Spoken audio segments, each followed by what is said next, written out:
Krishna studio চ্যানেলে আপনাকে স্বাগতম। আনন্দ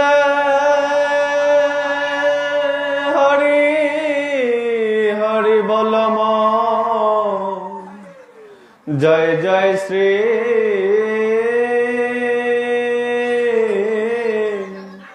শ্রী রাধে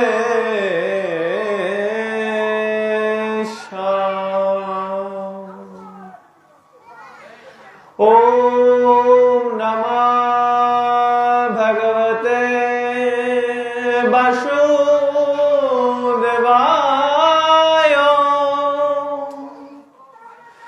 ओम नमः भगवते वासुदेवाय।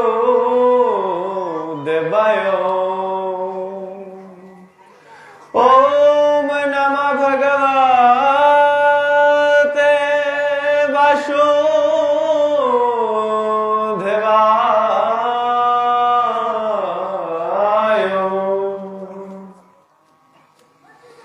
संसार दबानालो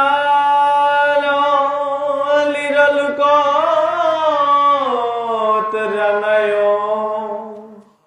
कारुण्य घनगुणात्तम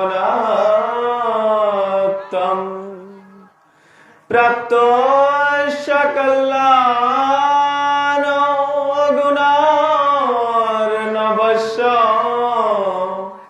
वन्दे गुरुश्री चरणरविन्द।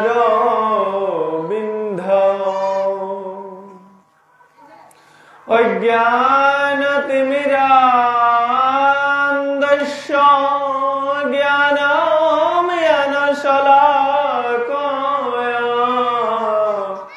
चक्षुरुन्मीलितं येन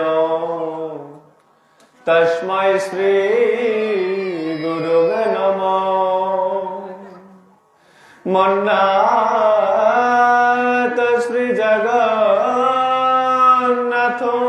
मद्गुर श्री जगद्गुरु मदात्मा सर्वभूतात्मा तस्मै श्री गुरुवे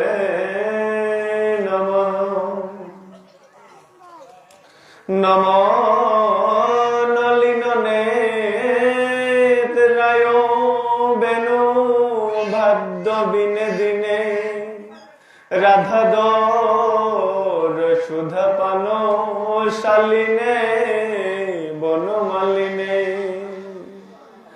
ओ राधा रासेश्वरी निरामा गोविंद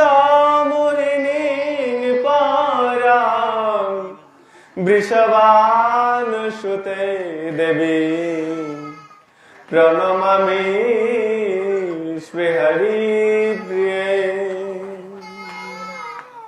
वृन्दावै तुलसी देवै प्रिया वै केशवस्य च कृष्णभक्ति प्रदे सत्यवतो नमो नमः। कृष्णाय वासुदेवाय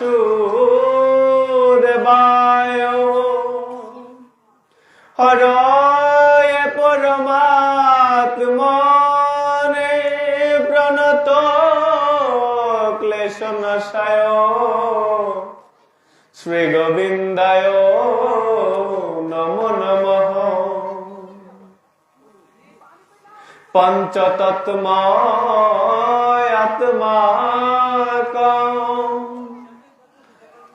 भक्तरूपस्वरूपकं भक्तावतारं भक्तैक्यं नमामि भक्ति शक्तिकमम्। श्रीकृष्ण हृदयं गीता संसार मलिननाशिनी ज्ञानं भक्ति मुक्ति दात्री गीता देवी নমস্তুতে নিত্যানন্দ নমস্তুভ্যং প্রেমানন্দ প্রদায়িনে কলো কল্মষনাশায় শ্রীজাহ্নবাপতয়ে নমঃ নমো মহাবদান্নায় কৃষ্ণ প্রেম প্রধায়তে কৃষ্ণায় কৃষ্ণ চৈতন্য নামনে গৌরতিষে নমঃ জয় শ্রী কৃষ্ণ চৈতন্য প্রভু নিত্যানন্দ শ্রী অদ্বৈত গদাধর শিবাসাদি গৌরভক্ত বৃন্দ শ্রীরূপ শ্রী সনাতন ভট্ট রঘুনা শ্রীজীব গোপাল ভট্ট দশ রঘুনাথ আমি এই চৈ গুসারি করি চরণ বন্দন যাহা হইতে বিঘ্ন নাশ অভীষ্ট পূরণ আমি এই চৈ গুসারি করি চরণ বন্দন যাহা হইতে মিলে ভাই কৃষ্ণ প্রেম এই চৈ গুসাই যার মুই তার দাস তা সবার পদরেণু মোর পঞ্চ গ্রাস তাদের চরণ সেবী ভক্ত শোনেবাস জনমে জনমে মো এই অবিলাস এই চৈ গুসাই যবে ব্রজে কৈলাবাস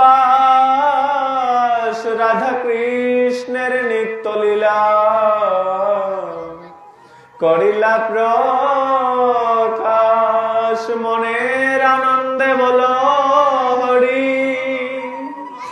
ব্রজ বৃন্দাবন শ্রী গুরু বৈষ্ণব পদে মজাইয়া মন শ্রী গুরু বৈষ্ণব পাধ পদ্ম করিয়া নাম সংকীর্তন কহে নরোত্তম দাস হরে কৃষ্ণ কৃষ্ণ কৃষ্ণ হরে হরে হরে রাম রাম রাম হরে হরে হরে কৃষ্ণ কৃষ্ণ কৃষ্ণ হরে হরে হরে রাম রাম রাম হরে হরে হরে কৃষ্ণ কৃষ্ণ কৃষ্ণ হরে হরে হরে রাম রাম রাম হরে হরে জয় জয় শ্রী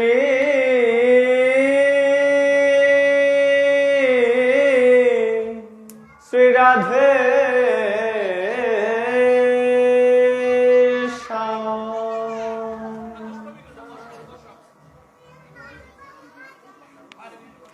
সমবেত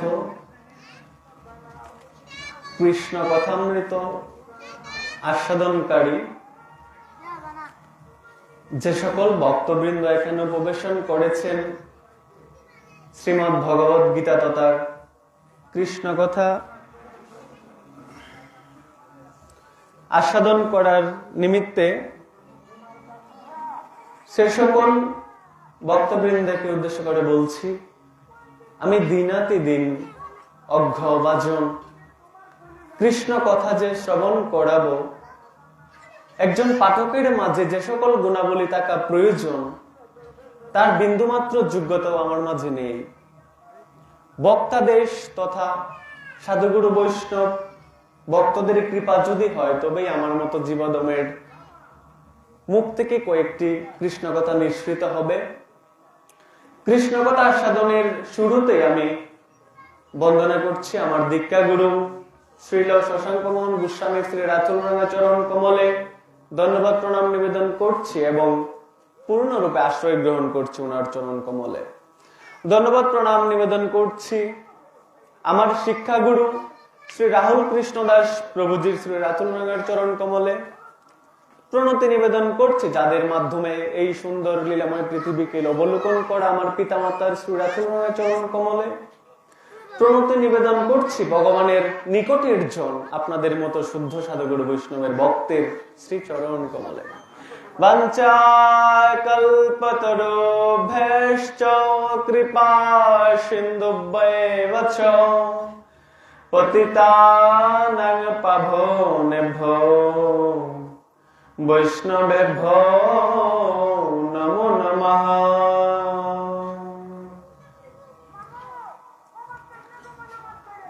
আমরা কৃষ্ণ কথা আস্বাদন করার জন্য এখানে প্রবেশন করেছি। শ্রীমদ্ ভগবত গীতা পাঠ যেহেতু এই আয়োজনটা, তাই আমরা শ্রীমদ্ ভগবত গীতার একটা শ্লোক আস্বাদন করে ওটার আঙ্গিকে আমরা কৃষ্ণ কথা শ্রবণ করব। শ্রীমদ্ ভগবত গীতা ষোড়শ অধ্যায় ভগবান শ্রীকৃষ্ণ বলছেন, জয় শাস্ত্র বিধিম উৎসৃজ্য বর্ততে কামকারতঃ ন সিদ্ধিম অবাপ্নুতি ন সুকম ন পরম গতিম। পরমেশ্বর ভগবান শ্রীকৃষ্ণ বলছেন, সাউন্ড করছে পরমেশ্বর ভগবান শ্রীকৃষ্ণ বলছেন শ্রীমদ্ ভগবত গীতার ষোড়শ অধ্যায়ে অর্জুনকে উদ্দেশ্য করে একথা বলছেন যে যেসব ব্যক্তি শাস্ত্র বিধি পরিত্যাগ করে নিজেদের মতো আচরণ করে তারা কখনো সিদ্ধি লাভ করতে পারে না, তারা কখনো সুখ প্রাপ্তি হতে পারে না, আর তারা কখনো মুখ্য লাভ করতে পারে না। পরম গতিম ন পরম গতিম। আজকের যে আয়োজন এটা হচ্ছে শ্রীমদ্ ভগবত গীতার আঙ্গিকে শুরু হয়েছে।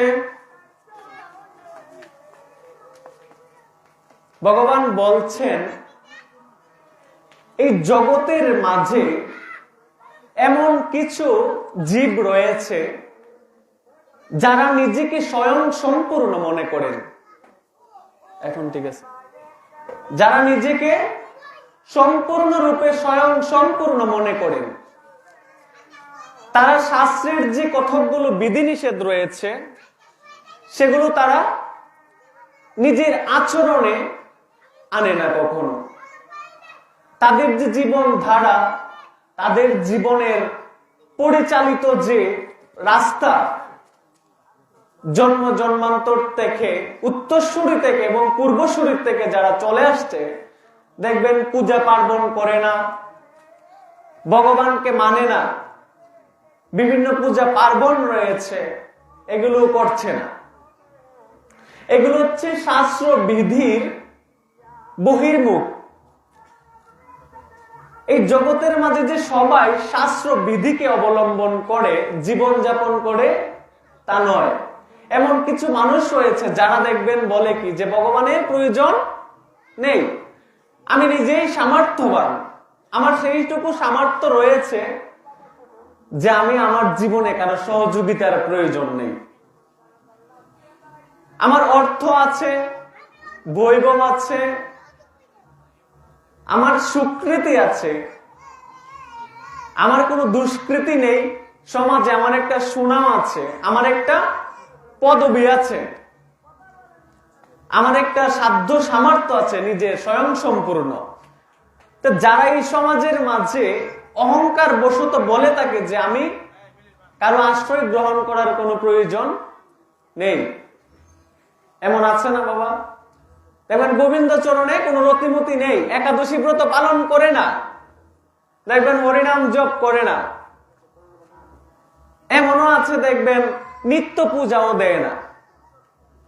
কেন পূজা দিব? পূজা ছাড়াই তো সংসার চলছে, বিন্দাস চলছে, তাহলে আমি কেন পূজা দেব? তো বলছেন শাস্ত্র বিধি লঙ্ঘন করে বা অমান্য করে যে সকল জীব এই জগতের মাঝে জীবনযাপন করে তারা কখনো সংসারের মাঝে সুখ পাবে না। তারা কখনো সংসারের মাঝে সুখ পাবে না, তারা কখনো পরম গতি বা মুখ্য লাভ, এই যে গুণায়মান সংসারের মাঝে আমরা আসছি আর যাচ্ছি, এই সংসারের আসা যাওয়া থেকে কখনো তারা নিজেকে মুক্ত করতে পারবে না, কখনো পরম গতি হবে না, সুখ পাবে না, পরম গতি হবে না, তারা কখনো সিদ্ধি লাভ করতে পারবে না। এই তিনটা কাজ তাদের দ্বারা কখনো সম্ভব না এই জগতে। এখন আমরা যেটা দেখি আমাদের জাগতিক জীবনে, যে জগতের মাঝে যারা শাস্ত্রকে লঙ্ঘন করে ভগবানের যে ভাবধারা সাধন ভজন, ওই ভাবধারাটাকে বেরিয়ে যে সকল জীব জীবনযাপন করছে দেখবেন তারাই খুব সুন্দরভাবে চলছে, সুখী তারা সুখী না। যারা দেখবেন গোবিন্দ চরণে ভক্তি আছে, জীবনযাপন করছে কৃষ্ণ চিন্তনে, ভগবানকে কেন্দ্র করে, দেখবেন ঘুম থেকে উঠে কি করে গোবিন্দের নাম স্মরণ করে, এবং ঘুমানো যাওয়ার ঠিক আগ মুহূর্তেও গোবিন্দের নাম স্মরণ করে তারা দেখবেন দিনটাকে শেষ করে। যেমন দিনের শুরু করে গোবিন্দ নাম নিয়ে, ঠিক তেমনি আবার শেষ করে গোবিন্দ নাম নিয়ে। আর শাস্ত্র বিরুদ্ধ যারা চলাফেরা করে তাদের জীবনে দেখবেন সারা দিনের ভিতরে একবার গোবিন্দ নাম নেয় না। এখন আমরা যদি জাগতিক জীবনে একটু পরিলক্ষিত করে দেখি, আপনার আশেপাশের মানুষদের দেখলে বুঝতে পারবেন যারা গোবিন্দ চরণে রতিমতি নাই তারাই দেখবেন ভালো চলছে না মা? যারা একাদশী ব্রত করছে না, যারা মালা জপ করছে না, গোবিন্দকে ভুলে গেছে, বিষয় বাসনা কামনায় মত্ত হয়ে সংসার পরিচালনা করছে, দেখবেন তারাই সুখী।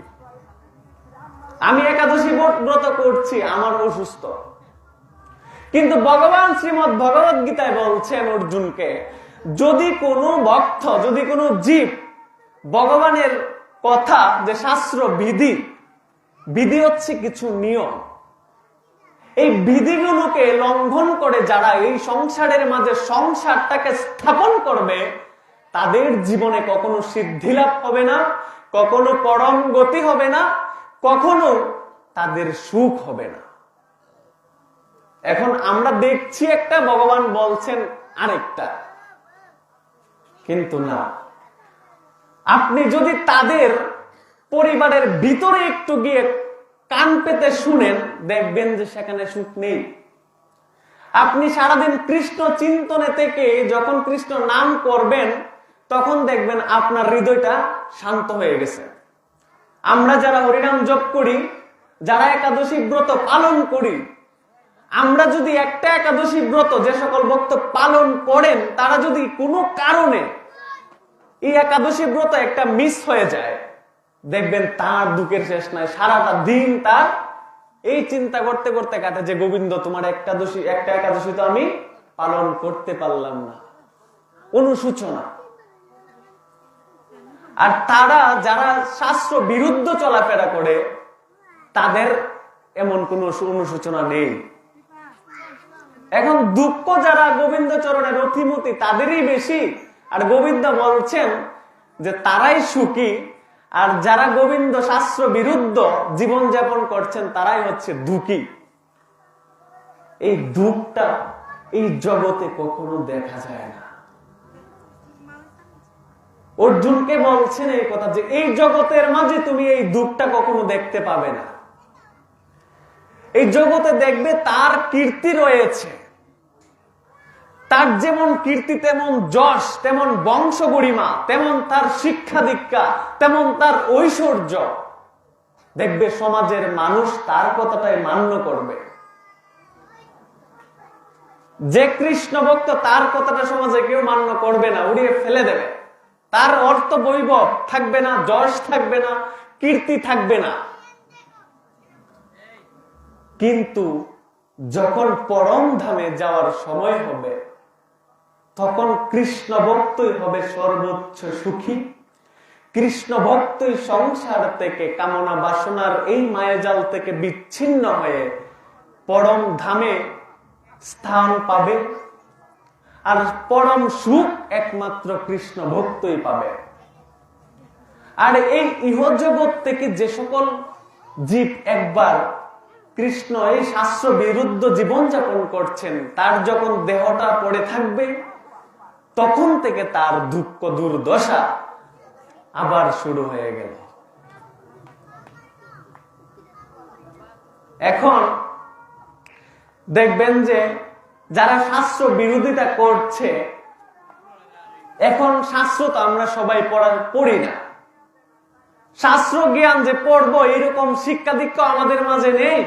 আর শাস্ত্র যে জীবনে আনয়ন করে আমার জীবনটা পরিচালনা করব, এমন জ্ঞানও আমার নেই। একজন ব্যক্তি স্বয়ং সম্পূর্ণ শাস্ত্র মতে যদি তার জীবনটাকে পরিচালিত করতে চায়, তার নিত্যকর্ম সর্বপ্রথম হচ্ছে ঘুম থেকে জেগে প্রথম যে কর্মটা, শাস্ত্র যেটাকে সম্মতি দিয়েছে, ঘুম থেকে উঠার পর আমাদের নিত্যকর্মের প্রথম কাজটাই হচ্ছে আমাদের লুচনোদ্বয়কে শুদ্ধ করা, মানে আমাদের চোখকে শুদ্ধ করা। প্রথম কাজটাই হচ্ছে আমি যখন দৃষ্টি নিক্ষেপ করব, আমি আমার চোখ খোলার সঙ্গে সঙ্গে আমি ভগবানের বিগ্রহ বা ভগবানের চিত্রপট দর্শন করব। এটা হচ্ছে শাস্ত্রের প্রথম বিধি। কারণ হচ্ছে কি, যখন আপনি আপনার মস্তিষ্ক তো সুপ্ত অবস্থায় ছিল, যখন নিদ্রায় ছিলাম, এখন আমাদের যখন ঘুম ভাঙে তখন প্রথম দৃষ্টিটা যদি কোনো খারাপ দিকে নিক্ষেপ হয়, প্রথম চাওয়াটা যদি কোনো অলক্ষণে কাজ দেখি, আমরা অধর্ম কাজ দেখি, তখন আপনার দিনটা দেখবেন চক্ষুটা অশুদ্ধ হয়ে গেল। পরবর্তী যে কাজ সেটা হচ্ছে আমরা যখন বসমাতায় পা দিব, মাটিতে যখন পা ফেলবো, পা ফেলার আগে, পাটা স্পর্শ করার আগে বসমাতার ভূমিমাতাকে প্রণাম নিবেদন করা। মাটি হচ্ছে মায়ের সমান। দ্বিতীয় কাজটাই হচ্ছে মাকে প্রণাম করা, ভূমিমাতাকে। তৃতীয় কাজটা হচ্ছে ঘর থেকে বাহিরে গিয়ে প্রথম সূর্যকে প্রণাম করা। এখন আমরা কয়জন আছি যে আমাদের জীবনে নিত্য কর্মের মাঝে এই কাজগুলো করছি? খুব কম না? যে আমাদের জীবনে এমন কাজ করছি যে প্রথমে ঘুম থেকে উঠে ভগবানের চিত্রপট দর্শন করছি, ভূমিমাতাকে প্রণাম করছি, সূর্যদেবকে প্রণাম করছি। কয়জন আছি? হাতে গোনা গুটি কয়েকজন যদি থাকে। ভূমিমাতার প্রণাম মন্ত্র আমরা জানি না, আমাদের তো স্মৃতিশক্তি নেই। সূর্যদেবের প্রণাম মন্ত্র আমরা জানি না, তাই বলে কি প্রণাম করব না? আমাদের কিছু ঋণ থেকে যায় জন্মের সঙ্গে সঙ্গে। শাস্ত্র বিধি নিয়ে কেন আলোচনা? এই যে আজকের আয়োজন, আপনাদের এই যে চলে আসছে নবম বর্ষ, এটা না, এই যে নবমতম বর্ষ উপনীত হয়েছে আপনাদের এই চুনটা গ্রামের যে সনাতনী ঐক্য সংগঠনের উদ্যোগে, এই যে আয়োজনটা, গোবিন্দের নাম সংকীর্তন, আস্বাদন পড়ার যে আয়োজন, এই আয়োজনটার কিছু বিধিনিষেধ রয়েছে। এখানে যে কোনো ভাবে আসা যাবে না। এখানে আসলে পরে আমার কি চাইতে হবে, আমি কিভাবে শ্রবণ করব, এখানে আসার পর কিভাবে গোবিন্দের চরণে একটা প্রণাম নিবেদন করব, আর এখানে যারা আসছে না তাদের বা কি গতি হবে। আমি যে এখানে এসে সময় দিচ্ছি, মানে এমন আছে না, দেখবেন আপনার পাশের বাড়ির একজনকে যখন ডাকবেন এখানে আসো গীতা পাঠ হবে, বলবে যে না ঘর থেকে শুনে নেব। শোনা যাবে না? ঘর থেকে তো শোনা যাবে পাঠ, আমি ঘর থেকে শুনে নেব। এখন আপনি যদি এখানে আসলেন, আপনিও তো এখানে শুনছেন, যে ব্যক্তি গড়ে থেকে পাঠ শুনছে ওই ব্যক্তি তো পাঠে শুনছে। এখন এখানে আসার আর গড় থেকে পাঠ শোনার মাঝে পার্থক্যটা কি? যে সকল ভক্তবৃন্দ আছেন, আমার বিশ্বাস আরো অনেক ভক্তবৃন্দ আছেন, অনেকেই কুড়ি মেরে বসে আছেন যে আমি গড় থেকে শুনতে পারবো, তাদের মাইক আনছে, সাউন্ড সিস্টেম ভালো, গড় থেকে শুনতে পারবো, কুড়ি মেরে বসে আছে না। তাদেরকে উদ্দেশ্য করে বলছি, শাস্ত্র বলছেন বৈষ্ণবেরও সঙ্গ করি, বৈষ্ণবের অঙ্গ হেরি, শ্রদ্ধান্বিত শ্রবণ কীর্তন। বলছেন আপনি দেখবেন, ছোট্ট একটা দৃষ্টান্ত দেই, আমরা যদি অডিওতে কোনো একটা কিছু শুনি, অডিওতে, এই যে এখনের যে যান্ত্রিক যুগ, আমরা যদি অডিওতে একটা কিছু প্লে করে শুনি, তখন আমরা চোখে দেখি যা কিছু, কান দিয়ে শুধু শুনতে পারছি অডিও, আমাদের চোখে যা কিছু ঘটছে, দেখবেন আমাদের ইন্দ্রিয়টা কি করছে, তখন কানের চাইতে চোখের ইন্দ্রিয়টা কি করছে, আমাদেরকে বেশি টানছে। ওইদিকে তো কীর্তন চলছে, কিন্তু আমার তো চোখ সামনে তো হচ্ছে অন্য কিছু বিষয়, বাসনা, সংসার। দেখবেন আপনার কর্ণটা তখন নির্লিপ্ত হয়ে যায়, নিষ্ক্রিয় হয়ে যায়। আপনার দৃষ্টি সামনে দেখবেন একটা অঘটন ঘটছে, ওই দৃষ্টিটা সেখানে গিয়ে আপনার কর্ণটা তখন আমার কানে আর কীর্তনের ধ্বনি, আমি কি বলছি এখান থেকে পাঠ করে যারা মাইকে শুনছে তাদের কানে আর যাবে না, শব্দ যাবে কিন্তু তাদের মস্তিষ্ক পর্যন্ত আর সেটা যাবে না। কিন্তু যে সকল ভক্ত এখানে এসে শুনছেন, যখন আমরা টিভিতে কোনো ভিডিও কিচ্ছু দেখি, তখন দেখবেন এটা মস্তিষ্কের মাঝে অনেকদিন পর্যন্ত থাকে না। ভিডিও যখন দেখি তখন আমাদের ইন্দ্রিয় কাজ করে দুইটা, একটা হচ্ছে চোখ আর একটা হচ্ছে কর্ণ, দুইটা, এই দুইটা শুদ্ধ হয়ে যাবে, তখন মন অন্যদিকে ধাবিত হবে না, খুব কম হবে। আর যে সকল ভক্তবৃন্দ বাসা থেকে শুনবে বলে বসে আছে, দেখবেন তারা সংসারের কাজের মাঝে চোখে দেখে দেখে কর্ণটা তখন নির্লিপ্ত, নিষ্ক্রিয় হয়ে যাবে, কানে আর কিচ্ছু যাবে না তখন। তার জন্য সনাতনী ঐক্য ফান্ডের, সনাতনী ঐক্য সংগঠনের উদ্যোগে যে আয়োজন করেছে কৃষ্ণ কথামৃত আস্বাদনের, এখানে এসে শুনতে হবে। এখানে এসে শুনলে আমার চক্ষুটাও পবিত্র হয়ে যাবে, আমার মনটা এখানে স্থির থাকবে, আমার কর্ণ দিয়ে গহ্বর যে কৃষ্ণ কথা ঢুকবে, এটা আমার হৃদয়ে গিয়ে একদম স্থান করে নেবে।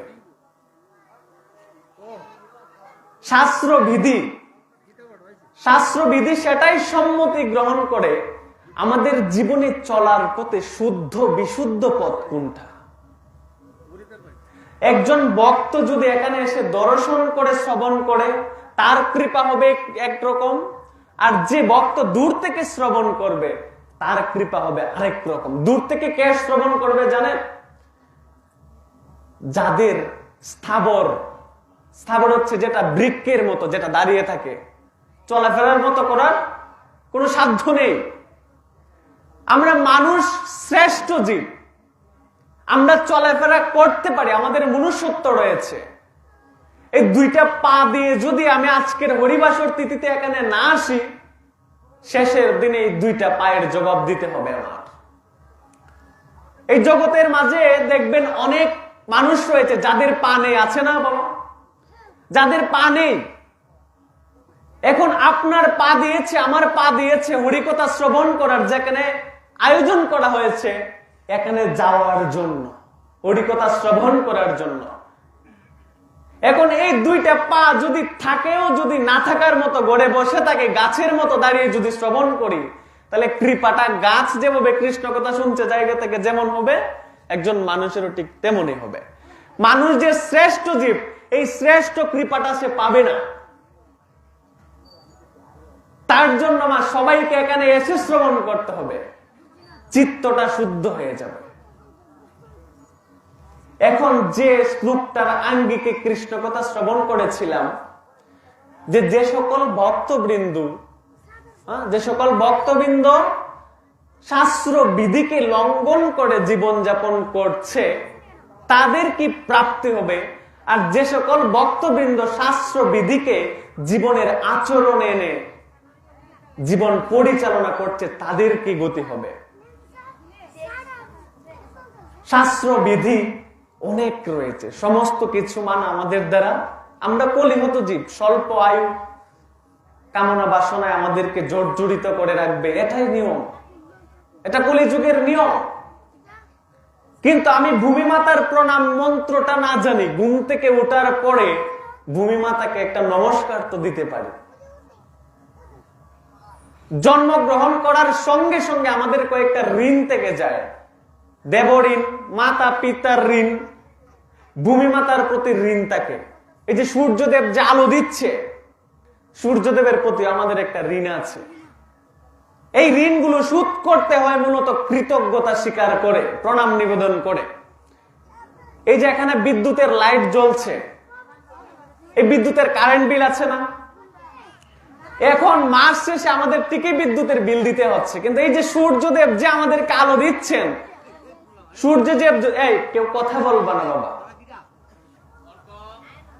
দেখুন এখানে আসতে হলে সংসারের কামনা বাসনা সমস্ত কিছুকে পিছনে ফেলে আসতে হবে, যে আমার কিছু নেই। এখন এখানে কিভাবে আসতে হবে দেখুন, এখানে যদি হরিকথা শ্রবণ না করে যদি হরে কৃষ্ণ মহামন্ত্র সংকীর্তন হতো, তাহলে এখানে 10-12 জন মিলে কীর্তন করত, নৃত্য গীত করত, এখানে বাঁশির সুর বাজত, ধামামা, করতাল, মৃদঙ্গ, বিভিন্ন কিছু নৃত্য হতো, গীত হতো।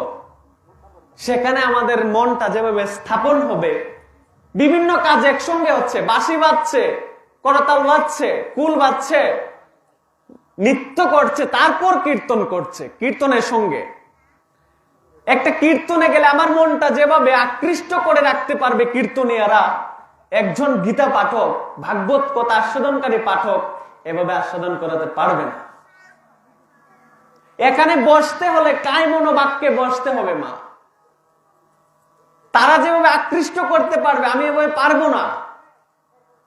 কিন্তু আপনারা যদি কৃপা করে শান্ত হয়ে বসুন, তবে আমার মতো জীবাদম কৃষ্ণ কথা শ্রবণ করাতে পারবো না, তো সম্ভব না। তাই কৃপা করে শান্ত হয়ে বসবেন। যে প্রসঙ্গে ছিলাম, এই যে সূর্যদেব আমাদেরকে আলো দিচ্ছেন, এই সূর্যদেবের আলো আমরা বছরের পর বছর, সমস্ত শক্তির উৎস হচ্ছেন সূর্যদেব। এই সূর্যদেবের প্রতি আমাদের একটা ঋণ আছে, এটা পরিশোধিত হবে হচ্ছে আমরা যদি প্রণাম নিবেদন করি, তবে এটা আস্তে আস্তে হবে। 1 মাসের কারেন্ট বিল দিতে হয়, না দিলে কারেন্ট লাইনটা কেটে দেবে। সূর্যদেব যদি হঠাৎ করে একদিন এসে বলে যে আমি যে জীবনের শুরু থেকে তোমাকে আলো দিয়ে যাচ্ছি, একদিনে তো আমাকে প্রণাম নিবেদন করোনি, এখন আমার বিল দাও, দিতে পারবো? সেই সামর্থ্য তো আমাদের নেই। তার জন্য আমাদের বিধি অনুযায়ী জীবনটাকে পরিচালনা করতে হবে। শাস্ত্র বিধিকে লঙ্ঘন করে জীবন পরিচালনা করা যাবে না। এখন শাস্ত্র বিধি লঙ্ঘন করলে আমাদের কি হবে, আর শাস্ত্র বিধি মেনে চললেই বা আমাদের কি হবে? শাস্ত্র বিধি কি তো আমরা বুঝতে পারছি মা।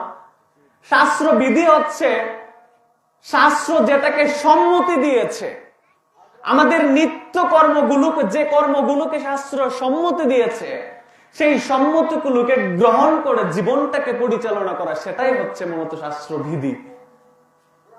এখন যে ভক্ত তার জীবনে একবার গোবিন্দকে ডাকলো না, একাদশী ব্রত পালন করলো না, হরে কৃষ্ণ মহামন্ত্র জপ করলো না, সে তো শাস্ত্রবিধি লঙ্ঘন করছে। তার কি প্রাপ্ত হবে? সে তো মানুষ, আমিও মানুষ, আমি জন্মগ্রহণ করেছি মানুষ হয়ে, সেও মানুষ, সে লঙ্ঘন করছে, আমি বিধি মানছি, আমার কি প্রাপ্তি হবে এবং তার কি প্রাপ্তি হবে? একটা দৃষ্টান্ত আপনারা সকলেই জানেন রামায়ণে যখন মাতা জানকী যখন শ্রী রামচন্দ্রকে বলছেন যে দেখো খুব মায়াবী একটা হরিণ, খুব সুন্দর মনোরম একটা দৃষ্টি আকর্ষিত একটা হরিণ হেঁটে যাচ্ছে, ওই হরিণটাকে তুমি আমাকে এনে ধরে দাও। মায়াবী হরিণ আমরা তো সবাই জানি, এই মায়াবী হরিণটা তুমি আমাকে এনে দাও। তখন ভগবান শ্রী রামচন্দ্র কি বলছেন যে আমি এই হরিণটাকে আনতে পারবো না। ভগবান তো সর্ববেত্তা, সমস্ত কিছু জানেন। তখন বলছেন তুমি আমার কিসের পুরুষ? আমি তোমার সহধর্মিনী, আমি তোমার কাছে একটা আবদার করলাম যে একটা হরিণ তুমি আমার কাছে এনে একটু ধরে দেবে, আমি তাকে একটু স্পর্শ করব, একটু দেখবো কাছ থেকে। তুমি কিসের পুরুষ? তিরস্কার দিচ্ছে, তুমি কিসের পুরুষ?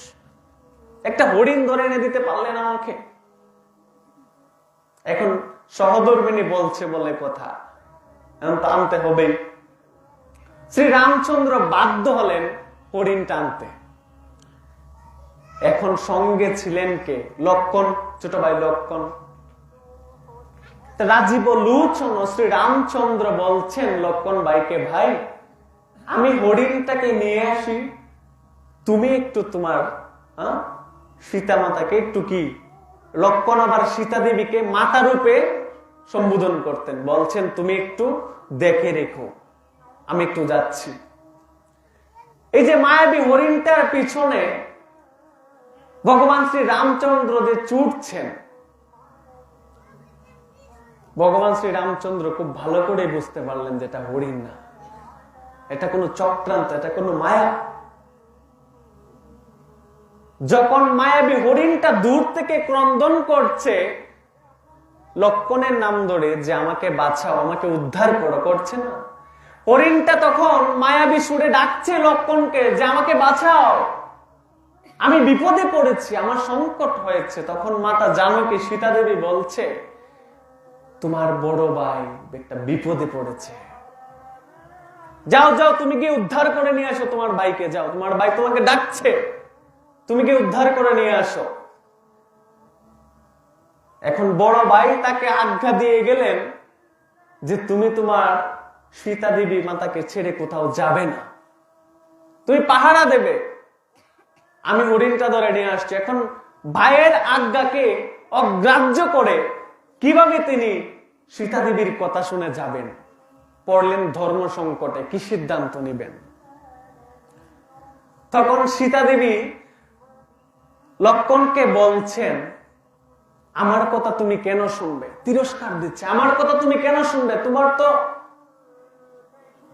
নজর ভালো না, তোমার ভাইকে যদি আজকে হারাতে হয়, যদি হত্যা করে ফেলে, আমি তো তোমার ভাইয়ের সহধর্মিনী, তুমি আমাকে প্রাপ্তি হবে, তার জন্য তুমি যাচ্ছ না। এখন লক্ষ্মণ তো যাচ্ছে না বড় ভাইয়ের আজ্ঞাকে, পূজনীয় বড় ভাইয়ের আজ্ঞাকে অগ্রাহ্য করে সে যাবে না, এটাই বিধি। বলছেন আমার বড় ভাইয়ের কোনো বিপদ হবে না, উনি ফিরে আসবেন, আমি জানি সেই সামর্থ্য ওনার আছে।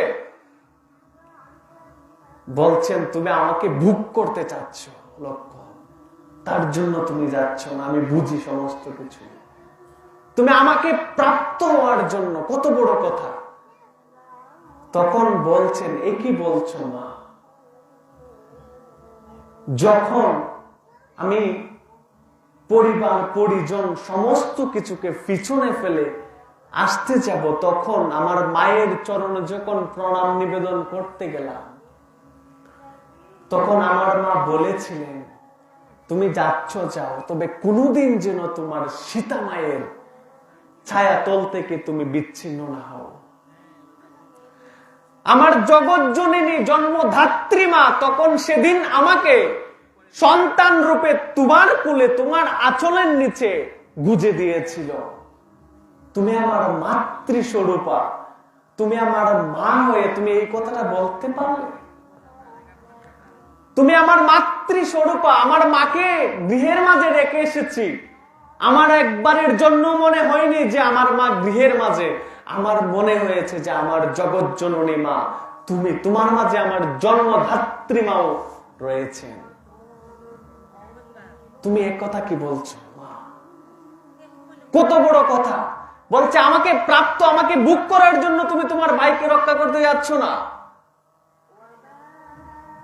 তখন লক্ষণ বলছে, মা আমি জানি না কোন সিদ্ধান্তটা সঠিক আর কোন সিদ্ধান্তটা সঠিক নয়, তবে এই মুহূর্তে আমি আমার যে বড় ভ্রাতা আজ্ঞা দিয়েছেন সেই আজ্ঞাকে পিছনে ফেলে আমার মাতার আজ্ঞাকে শিরোধার্য করে আমি যাচ্ছি। আমি তোমার কথা রাখার জন্যই যাচ্ছি। ক্রন্দন করছেন লক্ষণ, বলছেন আজ কি হবে জানি না, তবে যাওয়ার আগে তোমাকে আমি একটা গণ্ডি দিয়ে যাচ্ছি। তোমার গৃহের দরজা থেকে সামনের দিকে আমি একটা গণ্ডি দিয়ে যাচ্ছি। ওই গণ্ডিটা তুমি কখনো ফেরিও না। এই গণ্ডিটা ফেরিয়ে কোনো দুষ্কৃতী তোমাকে স্পর্শ করতে পারবে না। সে ধাও ধাও করে সেই অগ্নিকুণ্ডের মাঝে জ্বলে পড়ে ছাই হয়ে যাবে। বলছেন ঠিক আছে তুমি যাও, আমি এই তোমার যে গণ্ডি দিয়ে গেছো এই গণ্ডি অঙ্কিত রেখাকে আমি কখনো অতিক্রম করব না, সামনের দিকে যাব না। তখন মাতা জানকী একা একা গৃহের মাঝে। আপনারা সবাই জানেন রাম তখন এক মায়া রূপে ব্রাহ্মণ বেশে এসে কি করলেন, ভিক্ষা চাচ্ছেন। লক্ষণ চলে গেছেন ভাইকে উদ্ধার করার জন্য। যখন ব্রাহ্মণ বেশে চাইছে, পা বাড়াতেই রাবণ কি দেখলেন, রাবণ দেখলেন যে ধাও ধাও করে আগুন জ্বলছে। রাবণ মায়াবী রূপ ধরে আসলো না, ধাও ধাও করে আগুন জ্বলছে। বলছেন মা যদি তোমার ভিক্ষা দিতে হয় তবে তুমি এই গণ্ডির বাইরে এসে দাও। মা জগৎ জননী সীতা মা ভাবছেন ব্রাহ্মণকে যদি আমি ভিক্ষা না দেই তবে আমার তো অপরাধ হবে। যে গণ্ডিটাকে লঙ্ঘন করলেন এই 10 মুখের সেই রাবণ, তার ক্ষমতা ছিল না মাতা সীতাকে সেই যে গণ্ডি দিয়েছে, দাগ দিয়েছে, এই দাগটাকে রেখাটাকে অতিক্রম করে সীতা মাতাকে হরণ করবে, তার সেই ক্ষমতা ছিল না দশানল রাবণের। কিন্তু যেই মাতা সীতা পা বাড়ালেন, রাবণের আসল রূপ ধারণ করে সীতাকে নিয়ে গেলেন। এখন এত কথা বলার যে কারণ সেটা হচ্ছে মা, এই আমাদের শাস্ত্র হচ্ছে এমন একটা বিধি, এটা হচ্ছে লক্ষণের গণ্ডির মতো। এটা হচ্ছে লক্ষণের গণ্ডির মতো। এই গণ্ডির ভিতরে বিধিকে মেনে আমরা যতদিন পর্যন্ত সংসারের মাঝে জীবন যাপন করব ততদিন জীবনটা সুখময় হবে। আর যতদিন যেদিন আমরা এই শাস্ত্র বিধিকে লঙ্ঘন করে মাতা সীতার মতো অতিক্রম করে ফেলব, সেদিন থেকে আর সুখ হবে না। দুঃখের সেই ক্ষমতা নেই কৃষ্ণ ভক্তকে গিয়ে সে দুঃখ দিবে। কৃষ্ণ ভক্তের জীবনে যত কষ্টই আসুক না কেন, কৃষ্ণ ভক্তের দেখবেন মনের মাঝে তৃপ্তি থাকে। কি জন্য? কারণ হচ্ছে তার চাহিদা কম।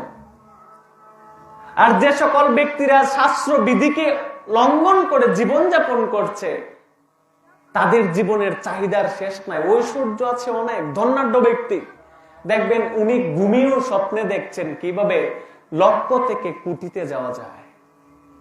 আর যে ব্যক্তি কৃষ্ণ ভক্ত, যার কিছু নাই দিনাতি দিন, সেই ব্যক্তি দেখবেন কৃষ্ণ কৃষ্ণ বলে দিন শেষে গোবিন্দকে চরণে প্রণাম নিবেদন করে একটা তৃপ্তির শ্বাস নিয়ে বলে যে আজকের দিনটা তোমার চিন্তনে মননে কাটাতে পেরেছি প্রভু, আগামী কল্যটাও যেন তোমার চিন্তনে কাটাতে পারি, বিষয় বাসনা যেন আমাকে আচ্ছন্ন না করতে পারে।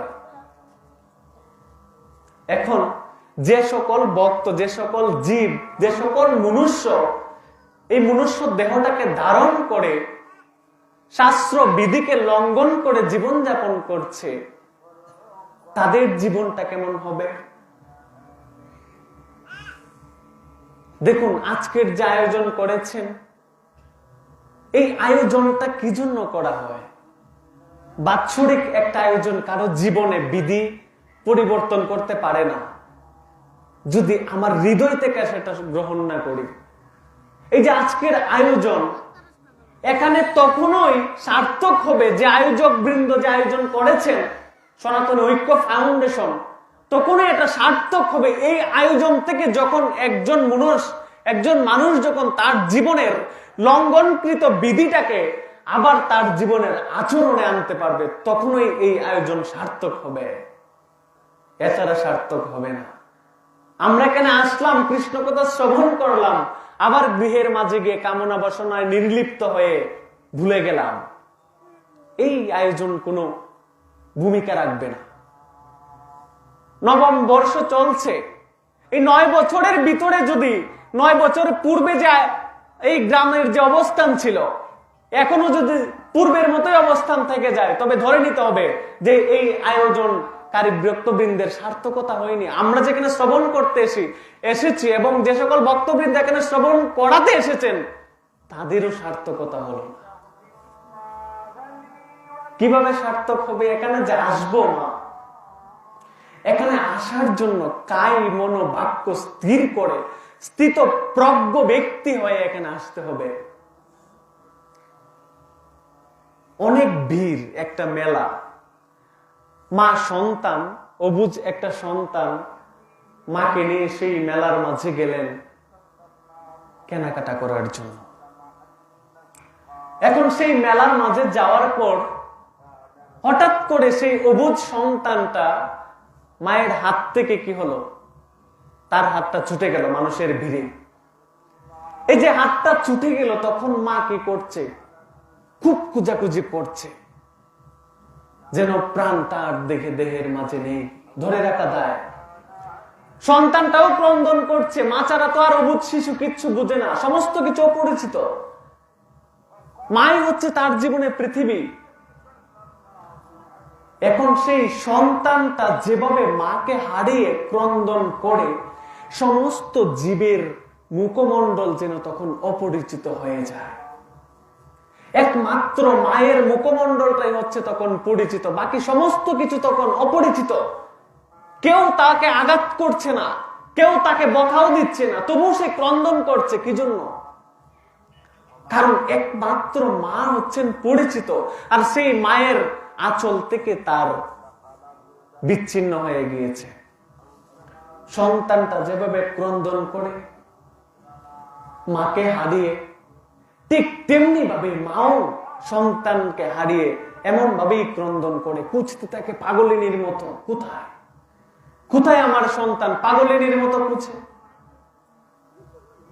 আমরা জন্মগ্রহণ করার সঙ্গে সঙ্গে ভগবান আমাদের সঙ্গে ছিলেন, মাতৃগর্ভে ভগবান আমাদের সঙ্গে ছিলেন। যখন জন্মগ্রহণ করি তখনও ভগবান আমাদের সঙ্গে ছিলেন। কিন্তু এই কামনা বাসনার সংসারটা হচ্ছে একটা মেলার মতো। পরিবার পরিজন, আত্মীয় স্বজন সবাইকে পেয়ে আস্তে আস্তে গোবিন্দের সম্পর্কটা বিচ্ছিন্ন হয়ে গিয়েছে। মেলার ভিড়ে যেমন মা সন্তানের বিচ্ছিন্ন হয়ে যায়, মা যেমন সন্তানকে হারিয়ে ফেলে ক্রন্দন করে, সন্তান যেমন মাকে হারিয়ে ফেলে ক্রন্দন করে, ঠিক তেমনি ভাবে অনুরাগে ক্রন্দন করতে হবে। এখানে এসে, এখানে আসার যে মন এমন থাকতে হবে যে আমি গোবিন্দকে এই মায়ার সংসারের মাঝে আত্মীয় স্বজন, পুত্র পরিজন, অর্থ বৈভব, যশ কীর্তি সমস্ত কিছুর মাঝে গোবিন্দকে হারিয়ে ফেলেছি। আজকের যে হরিবাসরায় আয়োজন করা হয়েছে, এখানে আমার গোবিন্দ আসবেন। আমার গোবিন্দকে যে হারিয়ে ফেলেছিলাম কামনা বাসনায় মত্ত হয়ে, আমার গোবিন্দকে তারা এখানে এনেছেন আমার সঙ্গে আবার মিলন ঘটানোর জন্য। এমন ভাবে এখানে আসতে হবে যে গোবিন্দকে হারিয়ে ফেলেছি। গোবিন্দকে মাতা যেমন হারিয়ে ফেলে সন্তানকে ক্রন্দন করে পাওয়ার জন্য ক্রন্দন করে, এক আকর্ষণ। এখানে আসলে কৃষ্ণ কথাই, কৃষ্ণ নামের মাঝে এমন আকর্ষণ থাকতে হবে যে গোবিন্দকে আমি যেন এখানেই খুঁজে পাই, কৃষ্ণ কথাই যেন খুঁজে পাই, কৃষ্ণ নামের মাঝে যেন গোবিন্দকে খুঁজে পাই। অনুরাগ থাকতে হবে। অনুরাগ যদি না থাকে তাহলে কৃষ্ণ কথা আমাদের বিকার ঘটাতে পারবে না।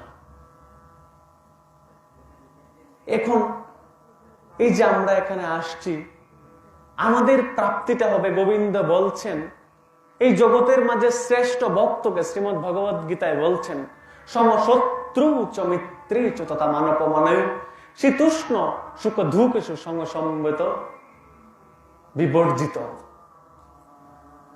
বলছেন এই জগতের মাঝে শ্রেষ্ঠ ভক্ত তারাই আমার নিকটের ভক্ত, যারা স্থিত প্রজ্ঞ ব্যক্তি, যারা সমস্ত কিছুতে সমভাবাপন্ন, যাদের জীবনে দুঃখ আসলেও সে দুঃখকে দুঃখ মনে করে না, যাদের জীবনে সুখ আসলেও তার জীবনে সুখকে সুখ মনে করে না, যাদের জীবনে শীতে যেমন সে কম্পিত হয় না, গরমে যেমন সে গর্মাক্ত হয় না, সেই ব্যক্তি হচ্ছে আমার শ্রেষ্ঠ ভক্ত।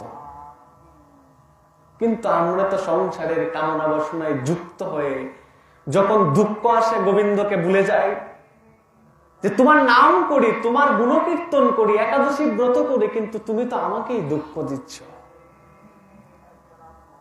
একাদশী ব্রত করি, গোবিন্দ চিন্তনে দিন যাপন করছি, নাম করছি, কিন্তু যদি মনে করি যে গোবিন্দ তুমি আমাকেই দুঃখ দিচ্ছ, গোবিন্দের নিকটের ভক্ত হতে পারিনি আমরা। এই দুঃখটাই হচ্ছে মূলত গোবিন্দের সাথে আমাদের সম্পর্কের প্রথম দ্বার। যদি দুঃখ না থাকে তবে সেই ভক্ত কখনো গোবিন্দের চরণের অতিমতি হতে পারে না। তাই শ্রীমদ্ ভগবত গীতার প্রথম যুগটা শুরু হয়েছে বিষাদময়তা দিয়ে। বিষাদ মানে হচ্ছে বেদিগ্রস্ত, দুঃখগ্রস্ত। অর্জুন দেখলেন কাদের জন্য যুদ্ধ করব, যাদের জন্য যুদ্ধ করব তাদেরকে হত্যা করে যদি যুদ্ধ করে সুখ বুক কে করবে। তখন গোবিন্দকে বলছেন যে আমার কি করণীয়। শ্রেষ্ঠ প্রশ্ন, শ্রীমদ্ ভগবত গীতার শ্রেষ্ঠ প্রশ্ন হচ্ছে এইটা, যে আমার কি করণীয়, তুমি আমাকে এটা বোঝাও। এই জ্ঞান তুমি প্রদান করো যে আমি কি করলে আমার পাপ হবে না, আমার তাপ হবে না, আমার দুঃখ হবে না, আমার কষ্ট হবে না। শ্রেষ্ঠ কর্মটা কি? এই যে এখানে আমরা আসছি, এই যে বিধি নিয়ে আলোচনা করছি, বিধি তো কোনো লিপিবদ্ধ কিছু না, আমাদের জীবনে রুটিন করতে হবে না। সাধু গুরু বৈষ্ণব এই জগতের বুকে যে সকল পুণ্যাত্মাগণ, যে সকল সাধুগুরু বৈষ্ণব এবং মহাজনগণ যে জীবনাদর্শী, তারা যে জীবন ধারণ করে গেছেন, তাদের জীবন আদর্শ তো আমরা জানি। তাদের জীবন আদর্শটাকে মেনে নিয়ে আমাদের জীবন পরিচালনা করাটাই হচ্ছে মূলত শ্রেষ্ঠ বিধি। শাস্ত্র বিধি মানার শেষ নাই, কিন্তু মহাজনগণ যে ধারায় চলে গিয়েছেন, আমার গুরুদেব যে আদেশই করছেন যে তুমি এই পথে যাও, এই পথে যাওয়ার যে পথটা, এটাই হচ্ছে মূলত বিধি, আর কিছু না। বিধি কঠিন কিছু নয়, মাথায় নিয়ে হাঁটতে হবে না। সংসারের কাজ করছি কিন্তু দিনের শেষে যেন একটু গোবিন্দ নাম করি, কাজের মাঝে যেন একটু গোবিন্দ নাম করি। যে সকল ভক্তবৃন্দ এই সংসারের মাঝে বিধিকে গ্রহণ করে না, গোবিন্দ বলছেন যে তাদের জীবনে সুখ আসে না, পরম গতি হয় না, তাদের সিদ্ধি হয় না। তিনটা বলছেন। কেন হয় না? তার প্রথম কারণটাই হচ্ছে আমরা মায়াসক্ত। এই সংসারটা হচ্ছে মায়া, এই মায়ায় আমরা আসক্ত হয়ে গিয়েছি, এখান থেকে বের হওয়া আর সম্ভব না। এই একদিনের দুদিনের পাঠ শ্রবণ করে আমাদের জীবন পরিবর্তন করা সম্ভব না, বিধি পরিবর্তন করা সম্ভব না।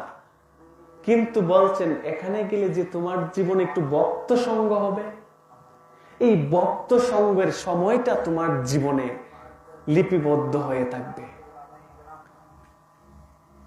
জীবনে অনেক কিছু অর্জিত হয়েছে, সমস্ত কিছু এই জগতেই থেকে যাবে। ব্যাংক ব্যালেন্স, অর্থ বৈভব, স্থাবর অস্থাবর সমস্ত সম্পত্তি ক্ষয় হয়ে যাবে, দেহটা ক্ষয় হয়ে যাবে। এ পচা দেহ আগুনে পুড়ালে একমুঠ হবে ছাই, তাহার যতনে মত্ত রহিলাম তোমাকে যে মনে না। এই দেহটাকে নিয়েই তো সমস্ত কিছু। এই দেহটাকে কেন্দ্র করে না, এই দেহটার সুখ এটাকে কেন্দ্র করেই মূলত সমস্ত কিছু। কিন্তু এই দেহের মাঝে যে দেহি রয়েছে তাকে নিয়ে কোনো চিন্তা ভাবনা নেই। মহাজনরা বলে গিয়েছেন, আপনারা সবাই এই গান করেন, ওরে যন্ত্র যদি পড়ে তাকে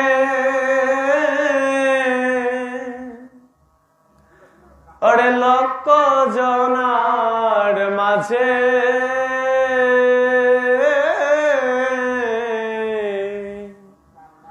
ও এমন যান্ত্রিক বিহনে যন্ত্র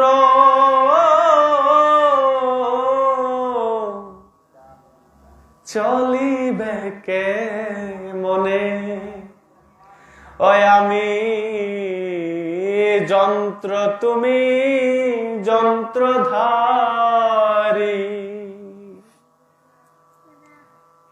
আমি যন্ত্র, এই দেহটা বাবা যন্ত্র। এই মেশিনটা আমরা পরিচালনা করছি বলেই তো চলছে, এই মাইক্রোফোনটা আমরা পরিচালনা করছি বলেই চলছে। কিন্তু এই যন্ত্রটাকে যদি এভাবে রেখে দিই, এটা কি চলতে পারবে? পারবে না। আমাদের দেহটা যাকে কেন্দ্র করে, এই দেহটা, এই দেহিকে ভুলে গিয়েছি আমরা মায়ায় আসক্ত হয়ে। এই মায়া থেকে বের হওয়া সম্ভব নয় আমাদের। যদি সাধুমুখে কৃষ্ণ কথা শ্রবণ করা হয়, তবে এই কামনা বাসনার সংসার থেকে কোন কালের জন্য হলেও আমাদের বিস্তৃতি ঘটবে। এই মায়াটা কেমন, আমরা যারা বিধি লঙ্ঘন করছি এই জগতের মাঝে, তাদের জীবনটা কেমন হবে দৃষ্টান্ত দিচ্ছেন। মায়া কেমন? নারদ ভগবানকে বলছেন, একদিন গোবিন্দকে বলছেন, হে গোবিন্দ, এই সংসারটা যে মায়ায় আসক্ত, তুমি যে জীবকে এখানে প্রেরণ করো, এই জীব যে আমরা হচ্ছি, এই দেবতারা হচ্ছে এত পুণ্য কর্ম করে তারা স্বর্গলোকে থাকেন, হ্যাঁ, আমরাও মাঝে মধ্যে মায়ায় আসক্ত হয়ে যায়। এই মায়াটা কেমন? এখন যে দেব দেবীগণ মায়ায় আসক্ত হয়ে যান, কামনায় আসক্ত হয়ে যান, হন না? দেব দেবীগণ কামনায় আসক্ত হন না? তাদের মায়া আছে না? তাদের মাঝেও ঝগড়া বিবাদ রয়েছে, আমাদের চাইতে আরো বেশি রয়েছে তাদের মাঝে। এখন দেব দেবীগণ যদি তোমাকে এমন ভাবে জানে, তোমার 64 কলা সম্পর্কে তাদের জ্ঞান রয়েছে, মনুষ্য জীব থেকে তাদের জ্ঞান বেশি। এখন দেব দেবীগণ যদি মায়ায় আসক্ত হয়ে তোমাকে ভুলে যায়, ব্রহ্মা ভুলে গেছে না মায়ায় আসক্ত হয়ে, ব্রহ্মেচ্ছন্ন হয়ে ভুলে গেলেন না? যদি দেব দেবীগণ তোমাকে ভুলে যায়, এই যে মনুষ্য জীব স্বল্প আয়ু, তাদের কোনো পুণ্যকর্ম নাই, স্বীকৃতি নাই, তাদেরকে তুমি যে মায়া সংসারে জম্বুদ্বীপে পাঠাচ্ছ, তারা কিভাবে তোমাকে মনে করবে? তাদের এমন চিন্তা ভাবনা কিভাবে আসবে যে তোমার চরণে, তুমি যে সর্বেশ্বর, তোমার জন্য যে তারা জগতে গেছে, তাদের এমন চিন্তা চেতনা এই মায়া সংসার থেকে তারা কিভাবে পাবে? কঠিন প্রশ্ন না? দেবদেবী গণ গোবিন্দকে ভুলে যান, আর আমরা মায়ায় আসক্ত হয়ে মনুষ্য জীব স্বল্প আয়ু, আমরা কিভাবে গোবিন্দর কাছে বুঝতে পারবো যে উনি পরমেশ্বর? তখন বলছেন যে এই মায়াটা কি আমি একটু বুঝতে চাই, আস্বাদন করতে চাই। বলছেন নারদ, এই ত্রিকালের মাঝে যে কোনো জায়গায় তুমি যেতে পারো, যে কোনো সময় তোমার যাওয়ার সামর্থ্য রয়েছে। মায়া দেখলে তোমাকে পিছন ফিরে দৌড়ায়, আর তুমি চাচ্ছ মায়া দেখতে, এটা তো সম্ভব না। তোমার দ্বারা মায়া দেখা সম্ভব না, কারণ তোমার দেহের মাঝে সারা জীবন সমস্ত সময় কৃষ্ণ কৃষ্ণ নামের বীণা ধ্বনিত হচ্ছে, আর যেখানে কৃষ্ণ নামের ধ্বনি হয় সর্বক্ষণ, সেখানে মায়া আসতে পারে না। বলছে তুমি মায়াকে দেখতে পারবে না, মায়া দেখার মতো তোমার দেহের মাঝে এমন জায়গা নেই যে মায়া বসবে সেখানে। বলছেন তাহলে আমি মায়া কেমন আমি কিভাবে বুঝবো? বলছেন তুমি যদি মায়াকে বুঝতে চাও, তাহলে তুমি জম্বুদ্বীপে যাও। জম্বুদ্বীপে গিয়ে তুমি কোনো জীবকে, তার জীবন দর্শনকে একটু পর্যালোচনা করো, একটু দেখো সে কিভাবে জীবন যাপন করছে, তবেই তুমি বুঝতে পারবে যে এই জগতের মাঝে মায়াটা কি। আর জীব মায়াগ্রস্ত হলে তার কি লয় হয়। তখন নারদ মুনি আসলেন জগতের মাঝে মায়া দেখতে। মায়া শঙ্কর নামের একজনকে তিনি ফলো করছেন।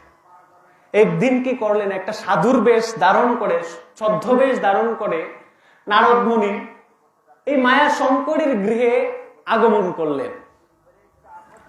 এখন এই মায়া শঙ্কর হচ্ছে এমন এক জীব, গোবিন্দে বলছেন তুমি তার কাছে যাও, তুমি তার কাছে গেলে এই মূলত বুঝতে পারবে যে মায়া কি জিনিস। ভগবানের নাম করে না, গুণকীর্তন করে না, সাধন ভজন করে না, সংসার সংসার করতে করতে সারা জীবন আমাদের মতো কামনা বাসনায় আসক্ত। তো যখন গৃহের মাঝে আসলেন সাধু বেশে, তখন মায়া শঙ্কর বলছে যে আপনি আমার গৃহে কি মনে করে আগমন করলেন। সাধুকে বলছে আমি তো ব্রজধাম থেকে এসেছি, এই জগতের মাঝে একটু কৃষ্ণ নাম প্রচার করছি, একটু ব্রজধামে গোবিন্দ চরণে যেন ভক্তের একটু রতিমতি হয়, সংসার থেকে যেন একটু বিচ্ছিন্ন হতে পারে, তার জন্য একটু ভগবানকে স্মরণ করার জন্য এখানে এসেছি। তখন বলছেন ঠিক আছে, খুব ভালো করেছেন যে আমার গৃহে আপনি আসছেন, যাপন করুন। রাতের বেলা মায়া শঙ্করকে বলছে সাধু, বলছেন যে এই সংসারের মাঝে তো জীবনটা কাটিয়ে দিচ্ছ, জীবন তো শেষ বেলায় চলে আসছে, জীবনটাকে তো একবার অন্তত পক্ষে, যেখানে আমার গোবিন্দ অনাদিরাদি গোবিন্দ আবির্ভাব হয়েছিলেন দাপর যুগে পরমেশ্বর ভগবান শ্রীকৃষ্ণ, সেখানের ব্রজধামে একবার দর্শন করে আসো, জীবনটা সার্থক হয়ে যাবে। বলছেন জীবনে তেমন কিছু করতে হবে না, একবার ব্রজধামে চলো। ব্রজধামে গেলে সাধু তো সাধুর কথা বলে, সাধু তো আর সংসারের কথা বলে না, তো কৃষ্ণ কথা বলছেন যে তুমি ব্রজধামে চলো, ব্রজধামে গেলে কৃষ্ণ চরণে একটু রতিমতি হবে, তোমার জীবনটা সার্থক হবে। মায়া শঙ্কর বলছে ব্রজধামে যাব, এই সংসারের মাঝে একমাত্র উপার্জন কম হচ্ছে আমি ছাড়া এই সংসারের মাঝে উপার্জন করার মতো আর কেউ নেই, আমি গেলে আমার সংসারটা অচল হয়ে পড়ে থাকবে। এইদিকে স্ত্রী বলছে আপনি বুঝি এই সাধুর কথা বলার আর জায়গা পেলেন না, মানে আমার গৃহটাই আপনার নজরে পড়লো, আর আমার স্বামীকেই এই কথা বলতে হলো যে ব্রজধামে যাবে আমাদেরকে ফেলে। ব্রজধামে গেলে টাকা পয়সার প্রয়োজন আছে না? তো তখন বলছেন মায়া শঙ্করকে যে তুমি যে আমার করছো সংসারটা, এই সংসারটা কার? তোমার তো একদিন মৃত্যুবরণ হবে না? সবারই তো মৃত্যুবরণ হবে। বলছে তোমার যে মৃত্যুবরণ হবে তখন তোমার সংসারটাকে কে দেখবে? আচ্ছা, আমরা যারা এই জগতের মাঝে অনেক ব্যক্তি রয়েছেন যারা দেখবেন বলে তাকে যে আমার সংসারের মাঝে একমাত্র আমি উপার্জন কমি, এই জগতের মাঝে আমি যদি না থাকি আমার সংসারটা একদম অচল হয়ে পড়ে থাকবে। আছে না বাবা?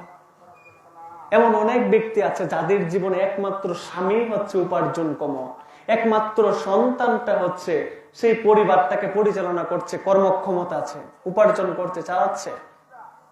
কিন্তু এই একমাত্র উপার্জনকারী ব্যক্তিটার যদি হঠাৎ করে মৃত্যুবরণ হয়ে যায়, সংসারটাকে অচল থাকে বাবা। সংসার তো ঠিকই চলে, কিন্তু একটা জীব আজ পর্যন্ত বলল না যে এই সংসারটা গোবিন্দের, আমি যদি না থাকি সংসারটা তবুও চলবে। কিন্তু আমরা মনুষ্য জীব, আমরা কেবল এটাই বলি যে আমি যদি না থাকি আমার সংসার চলবে না, একমাত্র উপার্জন কম আমি। কিন্তু এটা আমরা বলি না, এটাও হচ্ছে কিন্তু এটা আমরা বলি না। সংসার চলছে সংসারের মতো করে। মায়া সংসারকে যখন বললেন, স্ত্রী তখন তিরস্কার দিয়ে বলছেন বের হও আমার গৃহ থেকে, আমার স্বামীর কর্ণগহ্বরে এই সাধুর জ্ঞান তোমার দিতে হবে না, এই মোটিভেশন তোমার দিতে হবে না। তখন মায়া শঙ্কর চলে গেলেন তিরস্কার পেয়ে। মায়া শঙ্কর বলে দিচ্ছেন আপনি কৃপা করে আমার গৃহে আসছেন, তবে আমি আমার একমাত্র মেয়েটাকে বিবাহ দিয়ে যখন বয়সটা আর একটু বাটির দিকে যাবে তখন আমি ব্রজধাম দর্শন করব। একটা আশ্বাস দিয়ে দিচ্ছেন সাধুকে। দেখবেন আমরা যারা গিয়ে বলি, মা একটু হরিনাম জপটা শুরু করো, একাদশীটা শুরু করো, তুলসী মালাটা গলায় দাও, বিভিন্ন গীতা স্কুলে যখন বলা হয় তখন সর্বপ্রথম বাধাটা কি জানেন? যে আমার পরিবার পরিজনের আজ্ঞা নিয়ে নেই। জীবনে সমস্ত কিছু করছে, জীবনে আজ্ঞার প্রয়োজন নাই, বিভিন্ন কাজ করছে, অপকর্ম করছে, আজ্ঞার প্রয়োজন নাই। কিন্তু যখন বলি যে মা জপ শুরু করো, একটু একাদশী ব্রত পালন করো, বলে আমার মা তো থাকতে দেয় না, আগে আজ্ঞা নেই, তারপরে তুলসী মালা দাও, দিবে না। গীতা স্কুল আছে আমার একটা, বলি গীতা স্কুলে আসো, বলছে আমার মাকে আগে বলি, মা যদি আসতে দেয় তাহলে আমি গীতা স্কুলে আসবো। মানে ধর্মীয় বিধি যখন মানতে আমরা বলি তখনই তার আজ্ঞার প্রয়োজন পড়ে। তো তখন বলছে আমাদের সংসারটা এমনই, অপকর্ম করলে কারো নির্দেশ আদেশ প্রয়োজন পড়ে না, কিন্তু গোবিন্দের কাজ যখন করতে যাব তখন এটা একটা অজুহাত। এই অজুহাত যার জীবনে আছে তার জীবনে কিছুই হবে না। এই মায়া সংকটের মতো আমরা পড়ে থাকবো। তো মায়া সংকটকে যখন বলছে তখন মায়া সংকট তাড়িয়ে দিচ্ছেন যে আমি বয়সটা যখন ভাটির জেগে যাবে তখনই যাব, এর আগে নয়। চলে গেলেন নারদ মুনি ব্যর্থ হয়ে। কিছুদিন পরে আবার আসলেন, কিছু বছর পরে, যা আবার যাই, গিয়ে দেখি, গিয়ে দেখলেন মা মায়া শঙ্কর মৃত্যুবরণ করেছে, আর নেই। তখন পরিবার পরিজনদেরকে বলছেন যে তোমার যে স্বামীকে পেয়ে বলেছিলে আমাকে তিরস্কার করে যে কন্যা সন্তানটাকে বিবাহ দিয়ে ব্রজধামে যাবে, একমাত্র উপার্জন কম, অর্থ ব্যয় হবে, এখন কোত্থেকে কি হচ্ছে? কোনো জবাব নেই। তা নারদ মুনি ধ্যান করে দেখলেন যে তার লয়টা কি হয়েছে। একই যে শাস্ত্রের বিধি সম্মতিকে তার জীবনে আনয়ন না করে যে জীবনটাকে পরিচালনা করলেন মায়াকে আসক্তিতা করে, তখন দেখলেন নারদ মুনি যে ধ্যান করে যে তার গতিটা কি হয়েছে। আমরা যারা দেহটা ত্যাগ করি আমাদের গতি হয়, দেহটা লয় প্রাপ্ত হয় দেহটার, কিন্তু জীবাত্মা তার গতি হয়, দেহটা লয় হয়ে যায়। তো আমাদের লয়টা হচ্ছে এমন, দেখুন আমরা যদি আমাদের জীবনে এটাকে আনয়ন না করি, বলছেন যে এই দেহটা স্থাপন করে যে কৃষ্ণ চিন্তনে না কাটায় তার এই মনুষ্য যে জন্মটা ব্যর্থ হয়ে পরজন্মটা হয় তার চাইতে নিচু কুলে। আজকে আমি যে কুলে জন্মগ্রহণ করেছি, আমি যদি স্বীকৃতি করি, আমি যদি উদ্ধার না হই, আমার পরবর্তী জন্মটা হবে একটু ঊর্ধ্ব কুলে, একজন বৈষ্ণবের গৃহে, বৈষ্ণবের কুলে, ব্রাহ্মণের কুলে। আর যদি আমি অধপতিত কাজ করি তাহলে আমার জন্মটা হবে নিচু কুলে। তো মায়া শঙ্করকে ধ্যান করে দেখলেন যে তার লয় কি হয়েছে। নারদ মুনি দেখলেন যে তার লয় হয়েছে, পাশের গ্রামে জন্মগ্রহণ করেছে একটা শূদ্রের গৃহে। শূদ্রের গৃহে জন্মগ্রহণ করে সে মহিষ চড়াচ্ছে। দেখলেন মহিষ চড়াচ্ছে। তো মায়া শঙ্করের কাছে গেলেন, গিয়ে উনাকে স্পর্শ করে পূর্বজন্মে যে দেখা দিয়েছিলেন মায়া শঙ্করকে আর বলেছিলেন যে চলো ব্রজধামে যাই, তো ওইটা মনে করিয়ে দিলেন সেই বালককে। যখন বলছেন যে চলো ব্রজধামে যাই, তখন মায়া শঙ্কর বলছেন যে মাত্র তো জীবন শুরু হয়েছে বালক, আমি যে ব্রজধামে যাব আমি কিভাবে যাব? আমার তো সাধ্য সামর্থ্য নেই। বলছে তোমার যদি ইচ্ছে থাকে, তুমি যে কর্ম করছো তুমি তোমার মালিককে বললে একটা ব্যবস্থা হয়ে যাবে।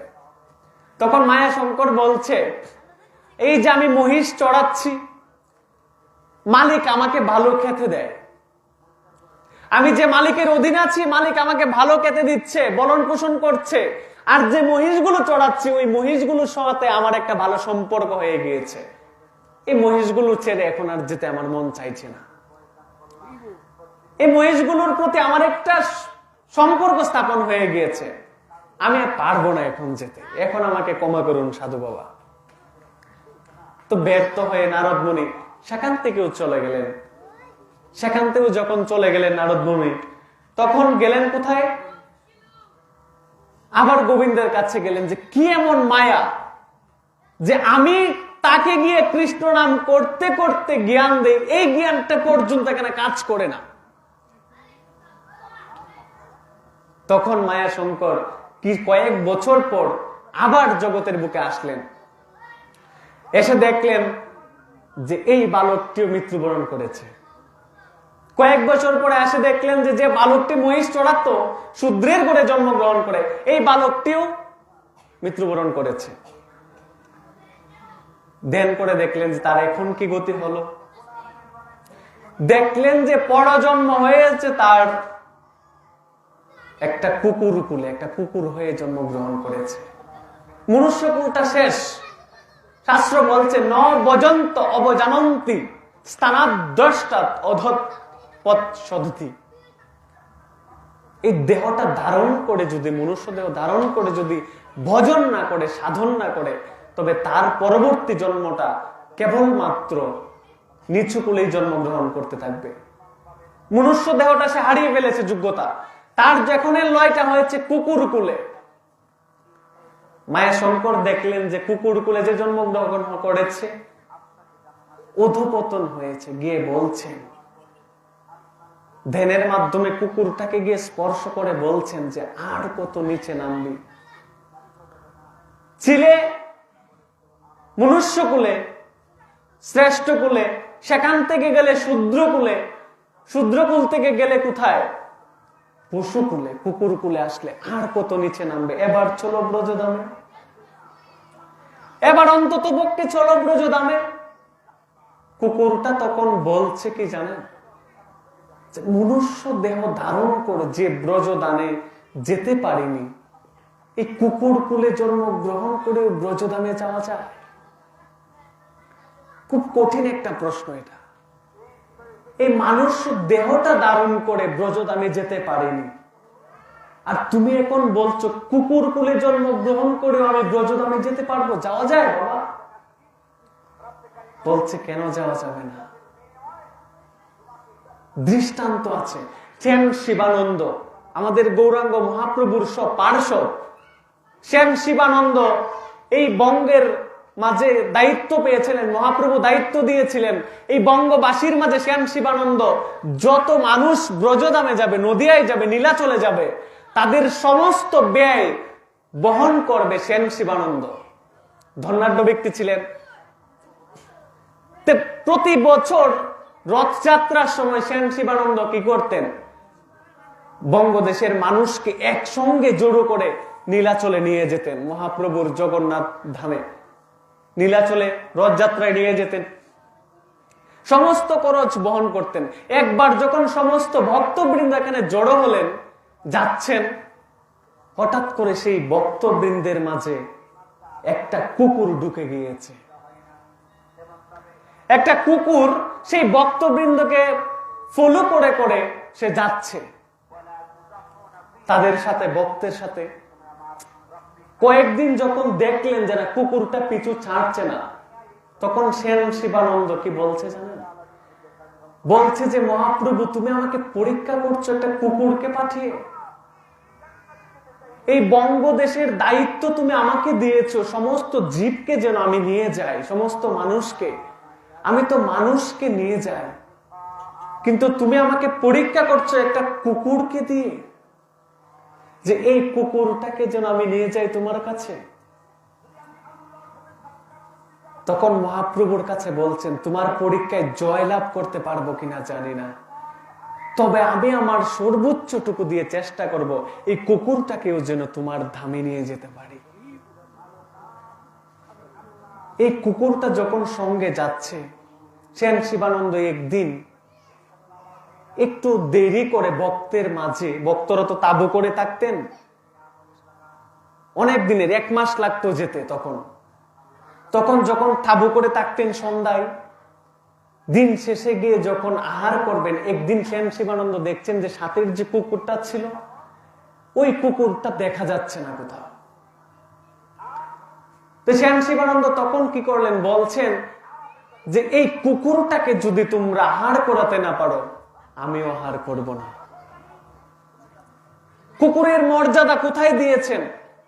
সেদিন শ্যাম শিবানন্দ আর আহারই করেননি, বলছেন মহাপ্রভু আমাকে পরীক্ষা করছেন। আর সেদিন রাত্রে আহার করেননি। সেই কুকুরটা পরদিন আবার সাধু সঙ্গে হাঁটতে লাগলো।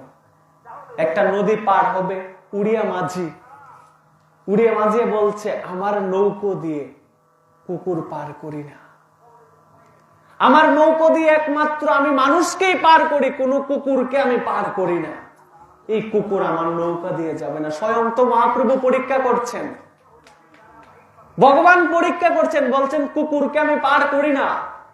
শ্যাম শিবানন্দ বলছেন একজন মানুষ পার করতে তুমি যত অর্থ নাও তার চাইতে 10 গুণ অর্থ আমি দেব, এই কুকুরটাকে তুমি পার করে দাও।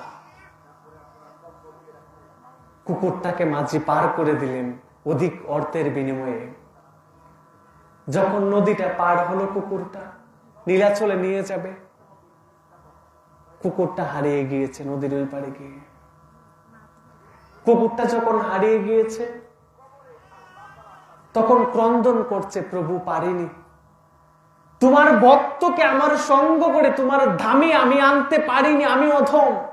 আমাকে যে দায়িত্ব তুমি দিয়েছিলে তোমার ভক্তকে তোমার ধামে যেন নিয়ে আসতে পারি, বছর আনতে একবার, আমার দ্বারা সেই দায়িত্ব পালন করা সম্ভব হয়নি। তখন শ্যাম শিবানন্দ ক্রন্দন করতে করতে অপূর্ণ হৃদয়কে নিয়ে যখন জগন্নাথ দেবের মন্দিরের সামনে গেলেন, দেখছেন মহাপ্রভু একটা কুকুরকে কৃষ্ণ কৃষ্ণ নাম শ্রবণ করিয়ে জগন্নাথ দেবের প্রসাদ পাইয়ে দিচ্ছে। জগন্নাথ দেবের নারকেলের নাড়ু মহাপ্রভু গ্রহণ করেছেন, জগন্নাথ দেবের প্রসাদ মহাপ্রভু পেলেন, সেই প্রসাদ কুকুরটাকে চিটিয়ে চিটিয়ে দিচ্ছেন।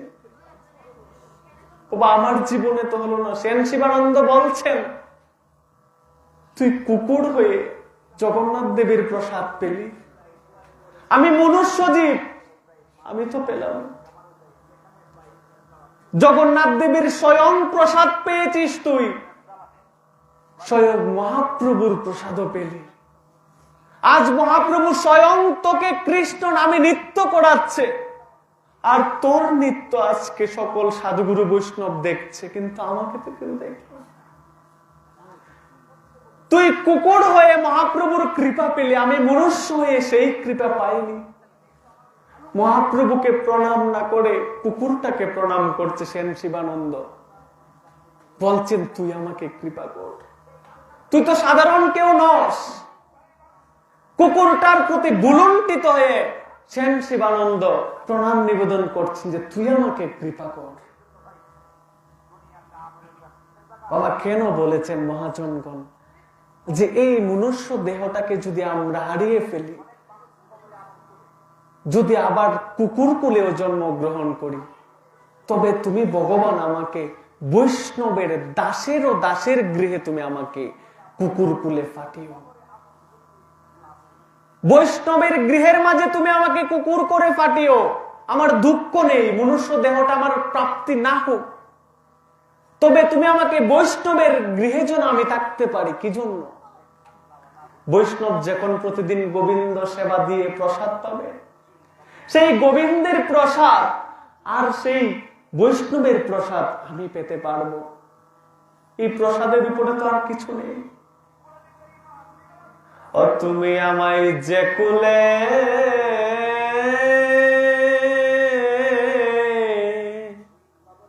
পাঠাও না কেন,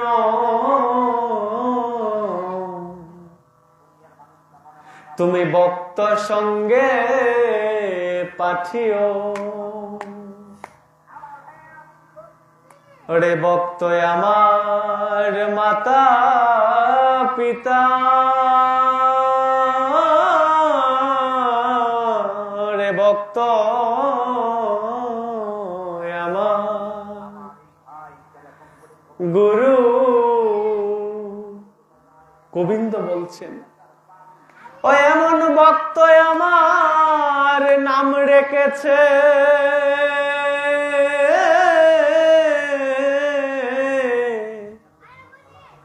ওরে বাঞ্ছা কল্প তরু। হে গোবিন্দ, তুমি আমাকে যে কুলেই পাঠাও না কেন, তুমি যদি আমাকে মনুষ্য কুলে আবার নাও পাঠাও, তবে তুমি যদি আমাকে বৃক্ষ কুলেও পাঠাও, তবে এই ব্রজের বৃক্ষ করে পাঠিও। ব্রজঙ্গনা নারীগণ যখন তোমার কৃষ্ণ নামের ধ্বনি বাঁশিতে শুনে পাগলিনীর মতো ছুটে যাবে তোমার কাছে, এই ব্রজ নারীর যে চরণ ধুলি, এই ধুলি যদি আমার গায়ে পড়ে, তখন আমি উদ্ধার হয়ে যাব। ও তুমি যে কুলে পাঠাও না কেন, আবার যদি বৃক্ষ কুলে পাঠাও হে গোবিন্দ, ওই ব্রজদামের বৃক্ষ করে পাঠিও। ফুল তো কত ফুটে শাখে শাখে, সব ফুল তো গোবিন্দ সে ভাই লাগে না হে গোবিন্দ। যে ফুলটা একবার গোবিন্দ চরণে স্থান পেল, তার ফুল হয়ে জন্মটা সার্থক হয়ে গেল। একটা বৃক্ষের মাঝে অনেক ফুল আসে শাখে শাখে, সব ফুল তো গোবিন্দ চরণে অর্পিত হয় না, কিন্তু যে ফুলটা গোবিন্দ চরণে একবার অর্পিত হয়ে গেল, তার ফুল হয়ে জন্মটা সার্থক হয়ে গেল। প্রাতঃকালে যখন আমার মারা ফুল উত্তোলন করতে যায়, সেই ফুলের মাঝে যদি একটা ফুলের পাপড়ি যদি নষ্ট থাকে, যদি অপূর্ণ থাকে, সেই ফুলটাকে কি কখনো উত্তোলন করেন গোবিন্দ চরণে দেওয়ার জন্য?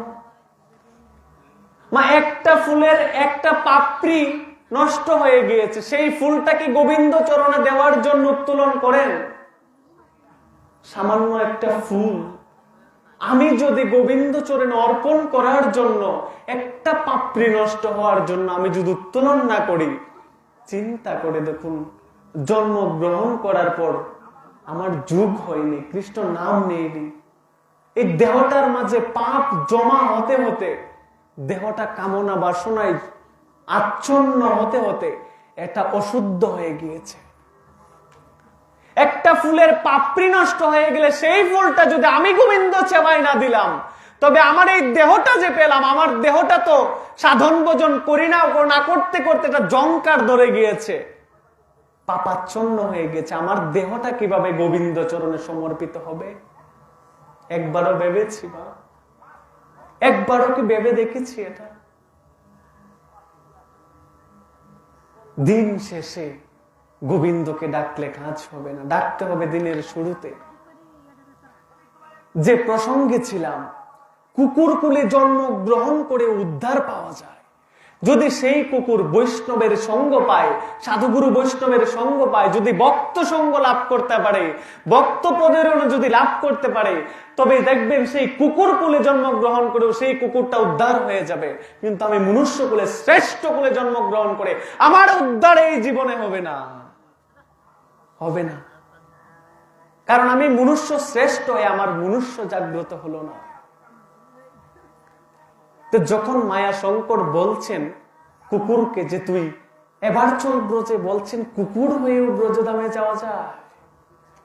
আমি তো মালিকের পাহারা দেই প্রতিদিন, আমি যে মালিকের পাহারা দিচ্ছি, ওই মালিক আমার প্রতি একটু নির্ভরশীল হয়ে পড়েছে। বলছেন ওই মালিককে যদি আমি পাহারা না দিই, তবে এই দেহ যে, এই যে গড়টা, তার যে গৃহ, এই গৃহটা চুরি হওয়ার সম্ভাবনা রয়েছে। আমি যেতে পারবো না, আমার উপরে একটা দায়িত্ব আছে। মালিক আমাকে কেথে দিচ্ছে, অন্যান্য কুকুর যারা আছে তারা তো কোনো মালিক নেই, আমার তো মালিকও আছে। আমাকে মালিক কেথে দেয়, আর মালিককে যে আমি দেখাশোনা করি, মালিকের সঙ্গে আমার একটা সম্পর্ক হয়ে গিয়েছে। বলছে আমি এখন যাব না। বলছেন এখনো তুই যাবি না, আর কত নিচে নামবি। এই কুকুরটা দেখুন মালিককে পাহারা দিচ্ছে, কি জন্য? যেন মালিকের গৃহে থেকে কোনো চোর এসে কোনো ধন জন অর্থ বৈভব যেন চুরি করে না নিয়ে যেতে পারে। কিন্তু আমার এই দেহ গৃহটার মাঝখান থেকে যে চুরি হয়ে যাচ্ছে তার খেয়াল কেউ রাখি না। এই দেহ একটা সুলকলা দেহ, সাধনযোগ্য দেহ। একমাত্র মনুষ্য কুলে জন্মগ্রহণ করলেই সাধন ভজন করা যায়, এছাড়া আর কোন কুলে জন্মগ্রহণ করলে সাধন ভজন করা যায় না।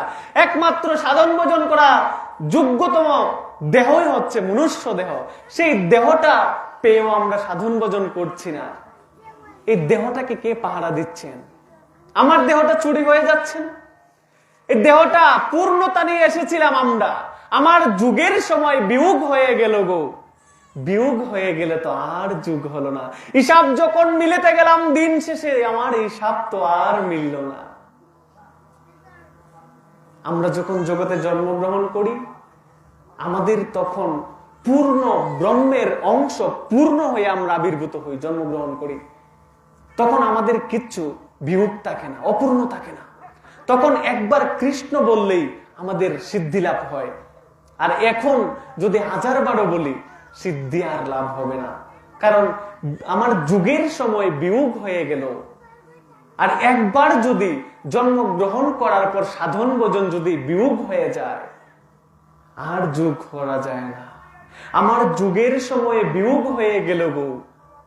আর আমার যখন যোগ করতে যাব, গুণ করতে যাব, তখন তো আর মিলবে না হিসাব, আর হিসাব মিলবে না। শেষের দিনে গিয়ে আর হিসাব মিলবে না। তাই সাধন ভজন করতে হবে জীবনের শুরু থেকে, প্রারম্ভিকতায় থেকে। এই দেহটাকে কারা পাড়া দেয় জানেন? কুকুর যেমন তার মালিককে পাড়া দিচ্ছে, ঠিক তদ্রূপ তেমনি ভাবে আমাদের এই দেহটাকে পাড়া দিচ্ছেন হচ্ছে সাধুগুরু বৈষ্ণব পাড়া দিচ্ছেন। দেখবেন সাধু যদি কারো গৃহে আসে, গুরুদেব যদি কারো গৃহে আসে, উনি আর কোনো আন কথা বলেন না। উনি বলবেন যে তুমি কথমালা জপ করছো, বাবা একাদশী ব্রতটাকে শুরু করেছ, পাড়া দে দেহটাকে। তোমার সাধনযোগ্য দেহটা যে পূর্ণতা নিয়ে এসেছিলে তা তোমার ক্ষয় হয়ে যাচ্ছে, একটু সাধন ভজন করো, যোগ করো। দেহটাকে পাড়া দেন হচ্ছেন সাধুগুরু বৈষ্ণব। এই যে আজকের আয়োজন, এই আয়োজনটা হচ্ছে এই যে বৈষ্ণবের গরির কুকুর পাড়া দিচ্ছেন মালিককে। আমরা যেখানে কথা বলছি আমরা হচ্ছে কুকুর, বৈষ্ণবের দ্বারের কুকুর। একটু স্মরণ করিয়ে দিতে আসছি বাবা। এই সাধনযোগ্য দেহটা পেয়ে যারা সাধন ভজন করছে না, তাদের দ্বারে দ্বারে ভিক্ষা করে করে দেখবেন সাধুরা একটু মনে করিয়ে দেয়, বাবা আর কত, এবার একটু কৃষ্ণ নাম করো, এবার অন্তত পক্ষে জপমালাটা নাও, দিন তো চলে যাচ্ছে। কে শুনে ভিক্ষুকের কথা? অনেক কুকুর রাস্তায় ডাকে, রাস্তার কুকুরের ডাক কেউ শুনে না। বাড়ির মালিকের পালিত কুকুরটা যখন ডাকে, সেই ডাকটা শুনলে মালিক বুঝতে পারে যে আমার গড়টা চুরি হয়ে যাচ্ছে।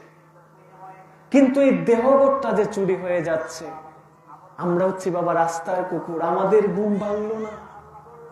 সাধুগুরু বৈষ্ণব আমাদের ঘুম ভাঙাতে আসেন কুকুর হয়ে, গেউ গেউ করেন, কথা বলেন, কৃষ্ণ কথা বলেন।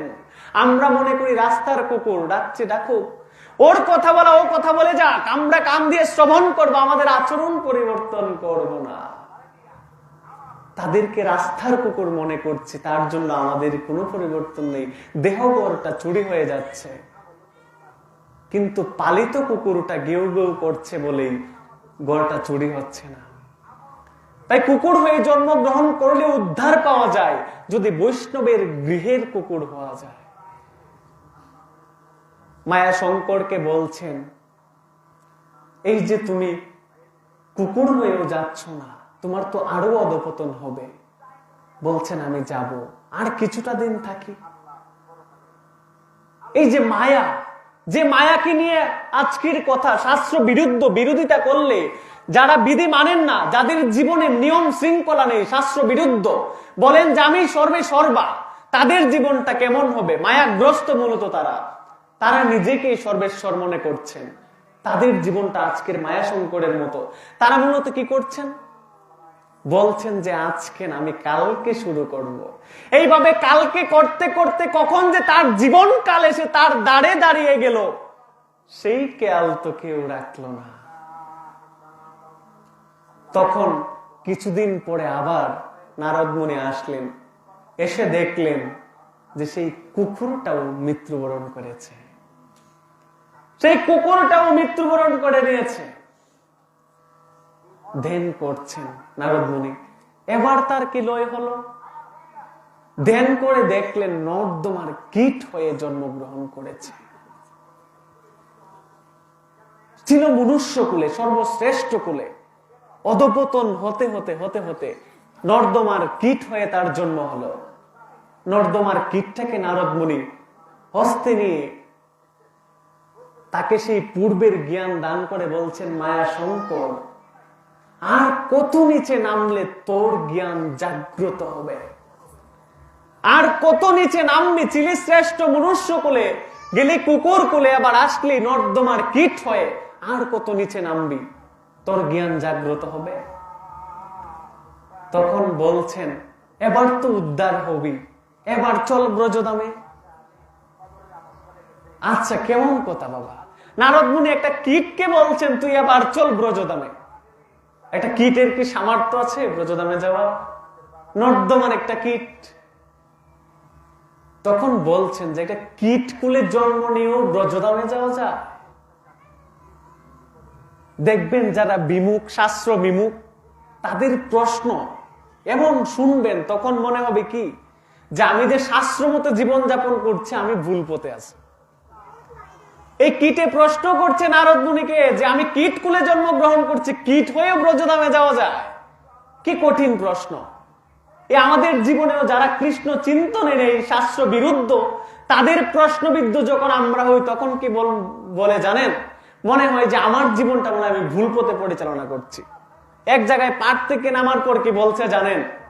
একজন শিক্ষিত ব্যক্তি, উচ্চ শিক্ষিত ব্যক্তি বলছে, আচ্ছা এই যে কৃষ্ণ কথা বললেন, এই যে ভগবান, এই যে ডাকলেন, এই যে সাধন ভজন করেন, একাদশী করেন, করলে কি হয়? আমি তো দেখি না গোবিন্দা কাউকে সহযোগিতা করতে।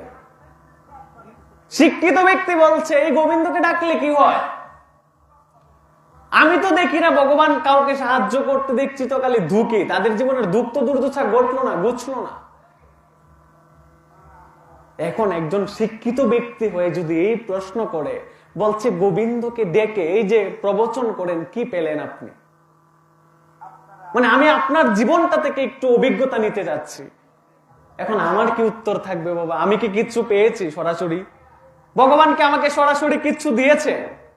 যে ভক্ত তার জীবনে পরিচালনা করছে ধর্মের দিকে, সেই ভক্তকে কি ভগবান সরাসরি কিছু দেন?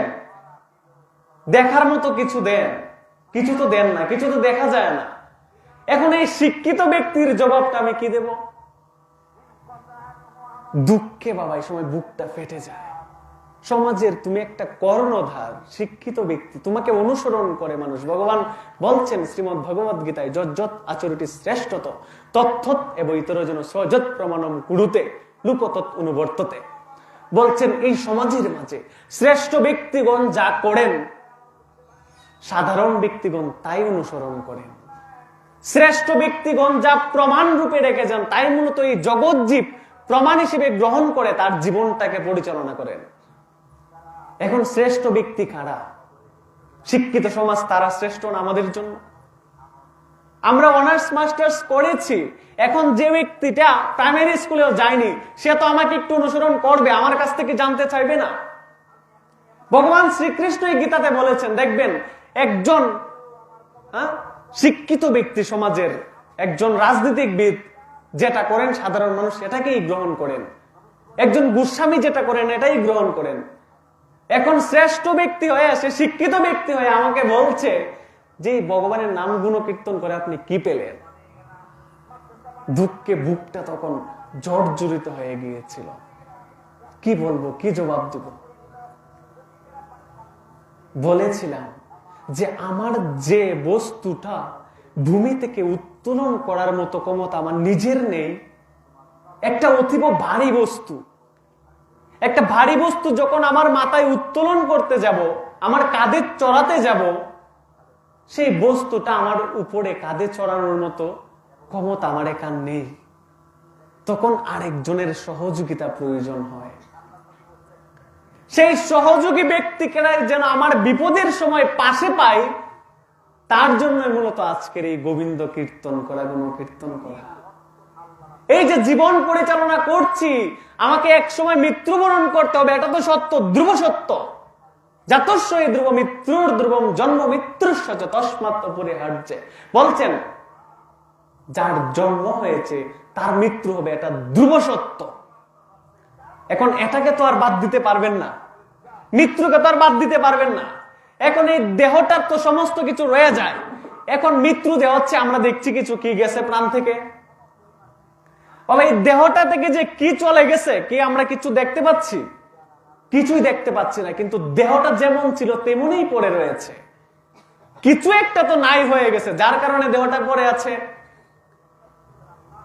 এখন এই মৃত্যুটাকে যদি আপনি বিশ্বাস করেন যে মৃত্যুবরণ করলে দেহর মাঝে একটা কিছু আছে, যেটা চলে গেলে এই দেহটা আর চলতে পারে না, অবশ হয়ে পড়ে থাকে, দেখা যায় না। আমার গোবিন্দ হচ্ছে ঠিক তদ্রূপ, তাকে দেখা যায় না। সে যে বস্তু দেয় সেই বস্তুটাও দেখা যায় না। যে বস্তুটা দেহটাকে ছেড়ে চলে যায় তার একটা গতি রয়েছে। প্রবল নদীর পাড়ে যখন দাঁড়াবে, সেই দিন যেন আমাকে আমার অনাদির আদি গোবিন্দ যেন মাঝি হয়ে এসে আমাকে একটু সঙ্গ দেন, আমাকে যেন একটু পার করে নেন, তার জন্যই মূলত ডাকা। জবাব হয়েছে তো? মৃত্যুটাকে দেখছো তুমি, কি চলে যাচ্ছে দেখছো? দেখছো না তো। তার জন্য গোবিন্দর ভাবাদর্শে আমরা জীবন পালন করছি। শেষের দিনে গিয়ে তোমাকেও দাঁড়াতে হবে। শিক্ষিত লোকটার জ্ঞান জানি না গুছেছিল কিনা, কিন্তু আমাদের প্রত্যেকেরই এটা মানতে হবে যে একদিন চলে যেতে হবে আমাদেরকে সবকিছু ফেলে। শেষের দিনে গিয়ে যখন ভব নদীতে দাঁড়াবো, তখন একমাত্র গোবিন্দই হবে আমাদের সম্বল। ওরে ভক্ত করে ভক্তের খেলা, ওরে আমি করি প্রেম তরঙ্গ লীলা রে। অভক্তের জীবন বেলা ডুবে গেলে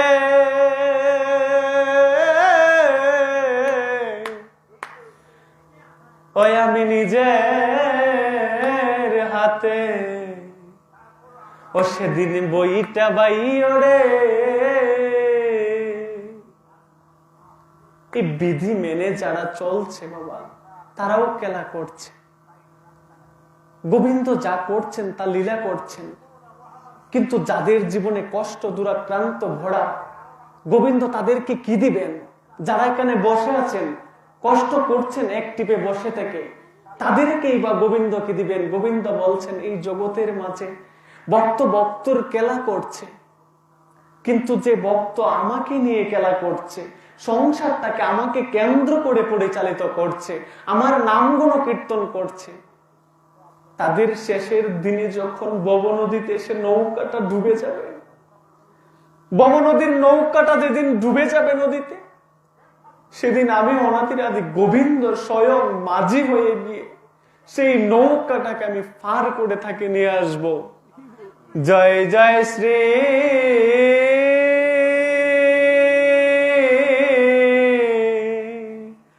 শ্রী রাধে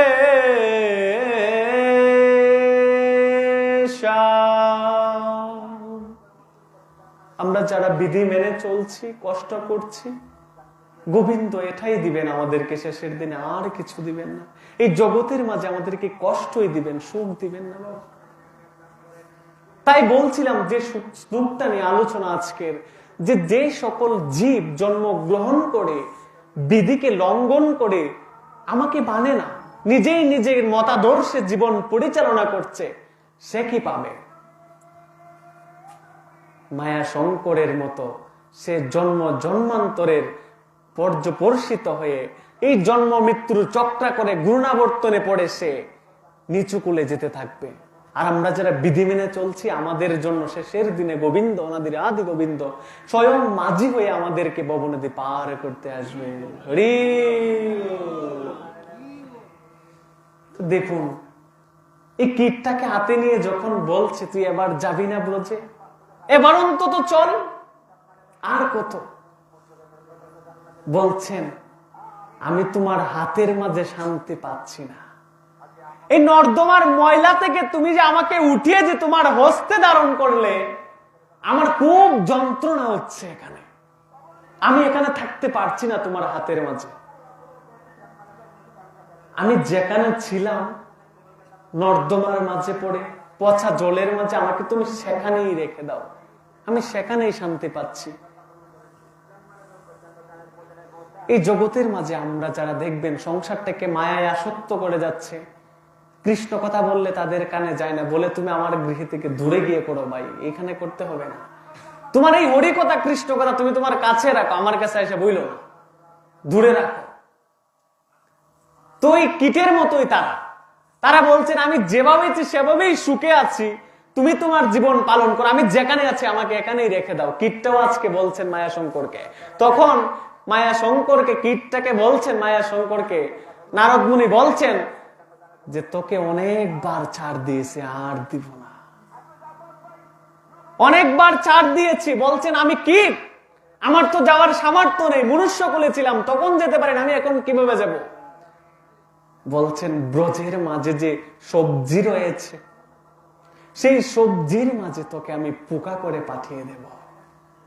সেই ব্রজের সাধুগুরু বৈষ্ণব যখন সেই বৈষ্ণব সেবাই, গোবিন্দ সেবাই প্রসাদ করতে গিয়ে যখন সবজিটাকে বানাবেন, আমানি করবেন, তখন যদি তোর কৃষ্ণ নাম শ্রবণ করতে করতে, বৈষ্ণবরা তো কৃষ্ণ নাম শ্রবণ করে সারাক্ষণ, কৃষ্ণ কৃষ্ণ বলে যখন সবজি বানাবেন, তখন যদি তোর মৃত্যুবরণ হয়, তখন সাধুগুরু বৈষ্ণবের মুখে কৃষ্ণ নাম শ্রবণ করে তুই তোর জীবন থেকে, জন্ম গ্রহণ থেকে তুই চিরজীবনের জন্য তুই মুক্ত হয়ে যাবে।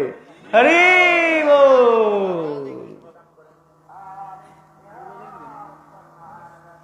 পোকাকুলে জন্ম গ্রহণ করে উদ্ধার পাওয়া যায় যদি ব্রজদামের সবজিতে জন্মটা হয়। বাবা চিন্তা করে দেখুন, এগুলা অনুরাগ। এই দৃষ্টান্তটা এই জন্য দিয়েছে আজকে, যে মায়ায় আমরা আসক্ত হয়ে আছি, মায়া আমাদেরকে ছাড়বে না।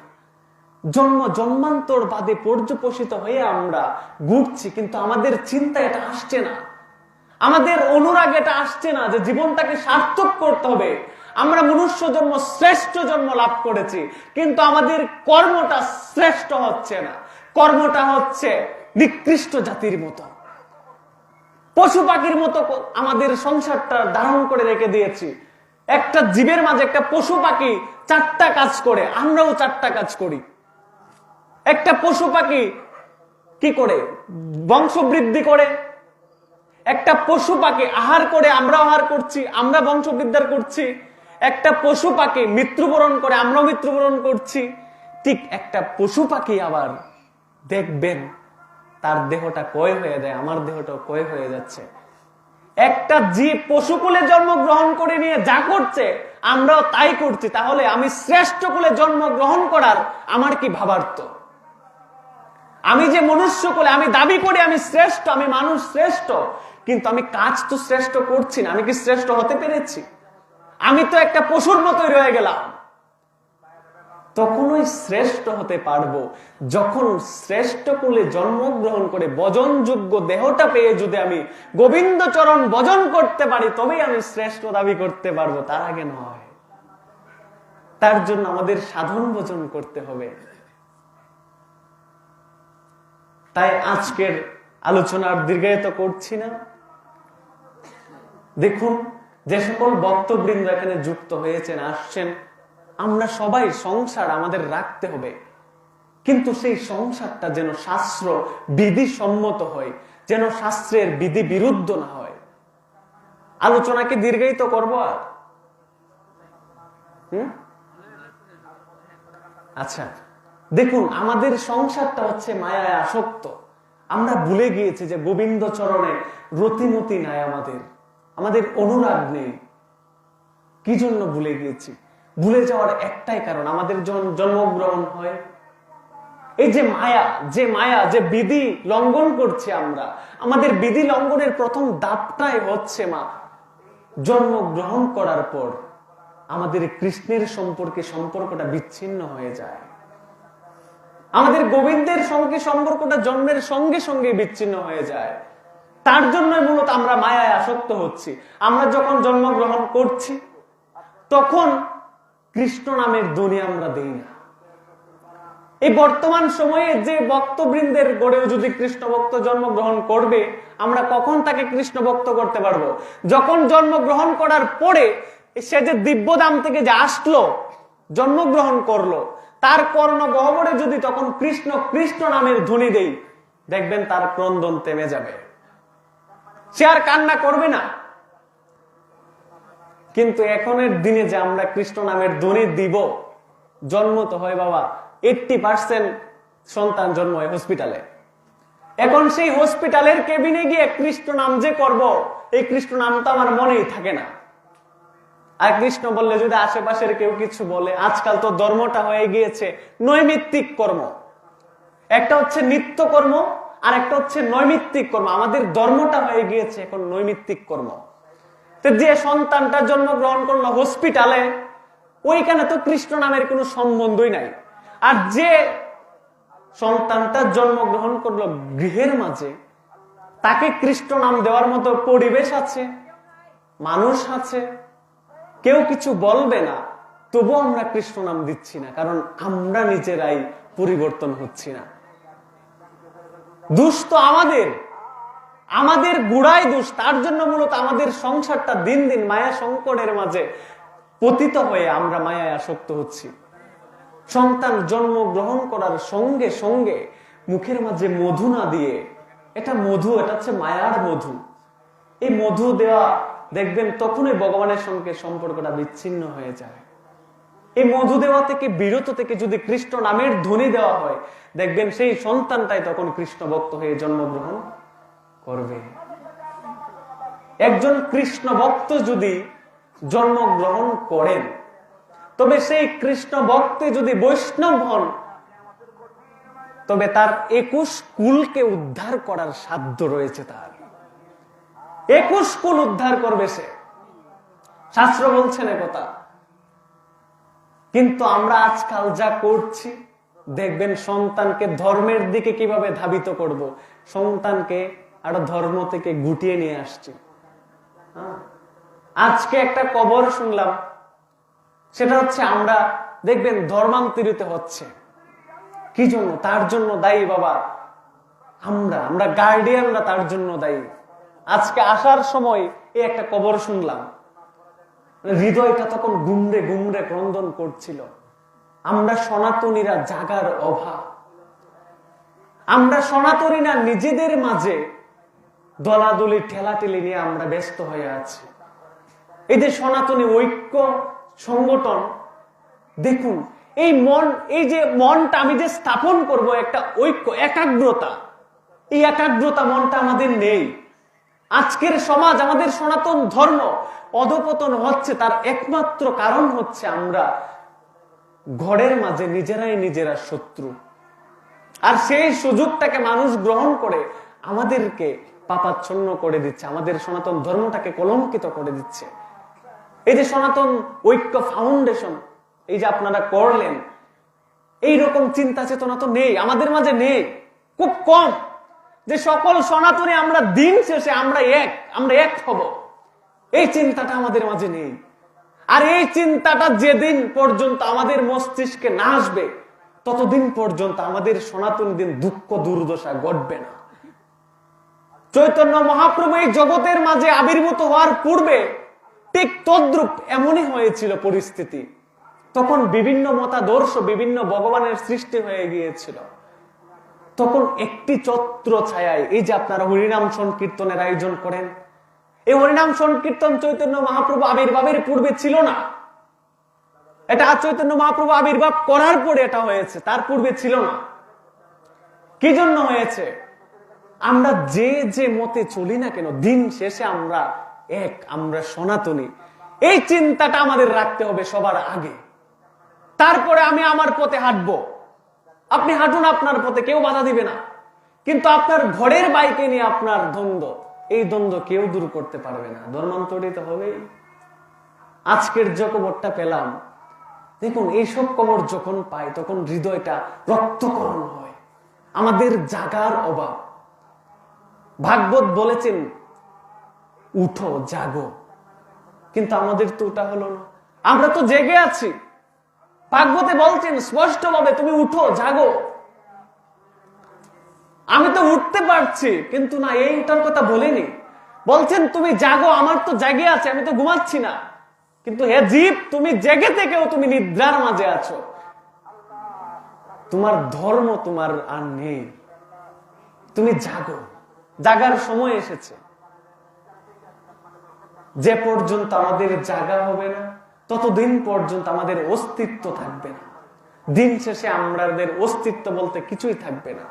তার জন্য সনাতনী এক হও, দিন শেষে এক হও। চৈতন্য মহাপ্রভুর ভাবাদর্শে নিয়ে হরিনাম সংকীর্তন এই যে চলছে, আমাদের তো বিকার হচ্ছে না।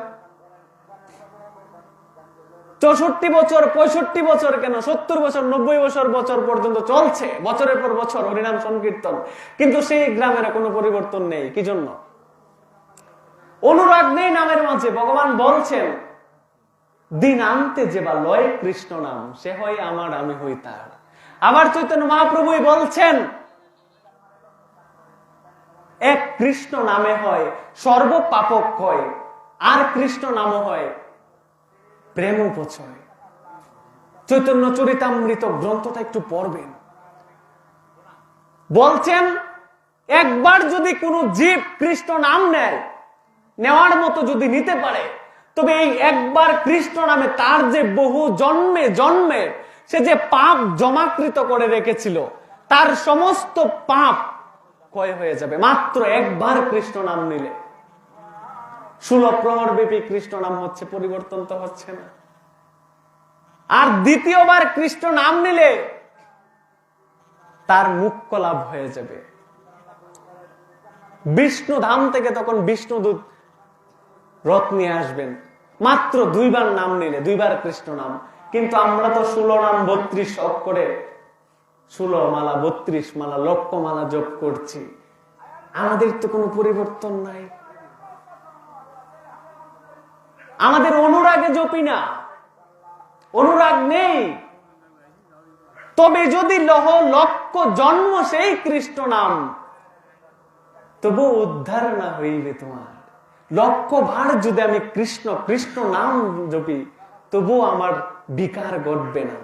কারণ নামের মাঝে অপরাধ রয়েছে, নাম অপরাধ রয়েছে। আপনি অন্য কোনো পূজা করবেন, পার্বণ করবেন, গোবিন্দ কৃপা করেন, কিন্তু আপনি যখন হরে কৃষ্ণ মহামন্ত্র জপ করবেন তখন নামের মাঝে 10টা অপরাধ রয়েছে, 10 প্রকার অপরাধ রয়েছে। কৃষ্ণ নাম করতে করতে অন্য কোনো কাজ করা যাবে না, কৃষ্ণ নামই সম্বল, নয়তো কাজ হবে না। এখানে যারা শ্রবণ করছেন, মনটা এখানেই স্থাপন করে রাখতে হবে যে আমি এখানেই যেন আমার মনটা থাকে। সংসার সংসার পিছনে, সমস্ত কিছু পিছনে। আমরা এখানে যারা শ্রবণ করছি, আমাদের মস্তিষ্কে এখন সংসার নেই, আছে না? সংসারের কামনা বাসনা কি হবে, আছে? এখন নেই। তার জন্যই গোবিন্দ বলছেন এই জগতের মাঝে যত সময় থাকে সমস্ত সময় ক্ষয় হয়ে যাবে, আর সাধু সঙ্গে যতটুক সময় তুমি যাপন করবে ঠিক ততটুক সময় তোমার থেকে যাবে, বাকি সমস্ত সময় ক্ষয় হয়ে যাবে। এই যে আমি আমার আমার করছি, শেষের দিনে ব্যাংক ব্যালেন্সে কত আছে বুঝিয়ে দেওয়ার সময় তো পাবো না। ঘুমিয়েছি, যদি জাগি তাইলে হবে আগামীকাল, নয়তো হয়ে যাবে পরকাল। বুঝিয়ে দেওয়ার সামর্থ্য থাকবে না আমার তখন। কি করছি, কি করছি, এই প্রশ্নটা যদি আমাদের হৃদয়ে না জাগে, আমাদের বিকার ঘটবে না, আমাদের জাগা হবে না, আমাদের উঠা হবে না। যতই কৃষ্ণ কথা শ্রবণ করি, কাজ হবে না।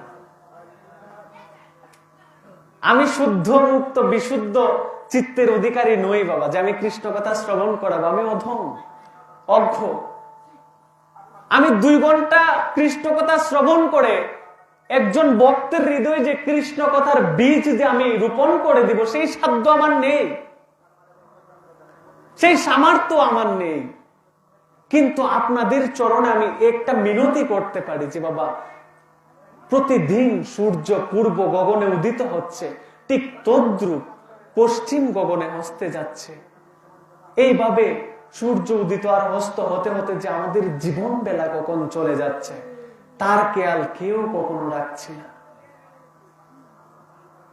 সাধন যোগ্য দেহ পেলাম, সাধন করলাম না, আর নয় বাবা, জীবনটাকে এবার হলেও কাজে লাগান, সাধন ভোজন শুরু করুন, বেশি কিছু নয়। একাদশী ব্রত শ্রেষ্ঠ ব্রত, একাদশী ব্রতটা পালন করুন, আর হরে কৃষ্ণ মহামন্ত্র জপটা শুরু করুন, আর কিছু না। 2 মালা করেন, 4 মালা করেন, বেশি কিছু নয়, এই 2টা কাজ করেন, আর নয়। হে জীব, এবার উঠো, জাগো, আর কত নিদ্রায় যাবে। তাই আজকের আলোচনার দিকে তো করছি না মা, আজকের আলোচনা এখানে বিশ্রাম টানছি। আগামী কালকের আলোচনা চলবে। শাস্ত্র বিধি আজকে আমরা জেনেছি, বিধি কি, মানলে কি হবে, আর যদি বিধি না মানি কি হবে, বিধি না মানলে আমাদের কি হবে গতি, আমরা সেটা জেনেছি। আর বিধি মানলে আমাদের কি গতি হবে, শাস্ত্র বিধি দিয়ে মানবো, শাস্ত্রই কি প্রমাণ, প্রমাণ নিয়ে আগামীকাল কথা হবে। এবং শাস্ত্র বিধি মানলে আমাদের কি গতি হবে, শাস্ত্র বিধি না মানলে কি গতি হবে সেটা জেনেছি আমরা। আমাদের জন্মটা আস্তে আস্তে নিষ্কৃষ্ট জাতিতে যাবে, সার্থক হবে না। আগামীকাল শ্রবণ করব শাস্ত্রবিধি মানলে আমাদের জীবনে কি হবে, আর এই শাস্ত্রবিধি কেন মানবো, এটা কি প্রমাণ, এটা কি শ্রেষ্ঠ প্রমাণ কিনা, সেই সম্পর্কে আজকের মতো আলোচনা এখানে বিশ্রাম টানছি। তাই সকল ভক্তবৃন্দ চলো আমার সঙ্গে একটু বলুন, গঙ্গা, গীতা, সাবিত্রী, সীতা, সত্তা, পতিব্রতা, ব্রহ্মবলী, ব্রহ্মবিদ্যা, ত্রিসন্ধ্যা, মুক্তিগৃহিণী, অর্ধমাত্রা, চিতানন্দা, ভবগ্নি, ভ্রান্তিনাশিনী, বেদত্রয়ী, পরানন্দা, তথ্যার্থ, জ্ঞানমঞ্জরি ইত্যেতানি জপনিত্যং নরনিশ্চল মানস জ্ঞান সিদ্ধিং লবে নিত্যং ততান্তে পরমং পদমা। বাদ্যযন্ত্র কি আছে, কীর্তন করবেন? আচ্ছা আচ্ছা, তাহলে আমরা এমনি একটু করে নেই। জয় জয় নিতাই গৌর সীতানাথ প্রেমানন্দে,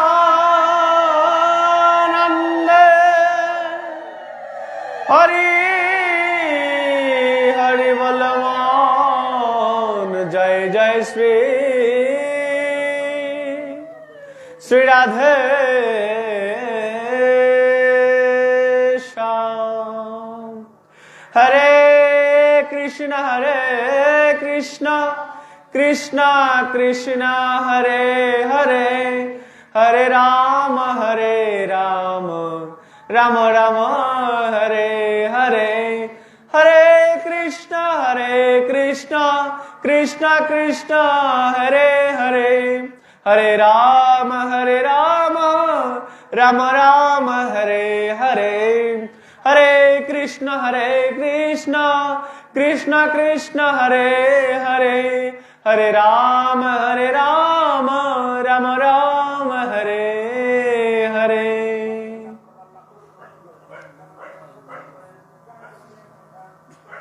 ওম यदक्षरं परिभ्रष्टं मात्राहीनं च यद्भवेत् पूर्णं भवतु तत्सर्वं तत्र सदा जनार्दन। सर्वे भवन्तु सुखिनो, सर्वे सन्तु निरामया, सर्वे भद्राणि पश्यन्तु मा कश्चित् दुःखभाग् भवेत्। সবে হও সুখী, সবে হও নিরাময়, ভক্তের মনোবাঞ্ছা পূর্ণ করো হে দয়াময়। ভিডিওটি আপনার ভালো লাগলে লাইক, কমেন্ট এবং সাবস্ক্রাইব করুন।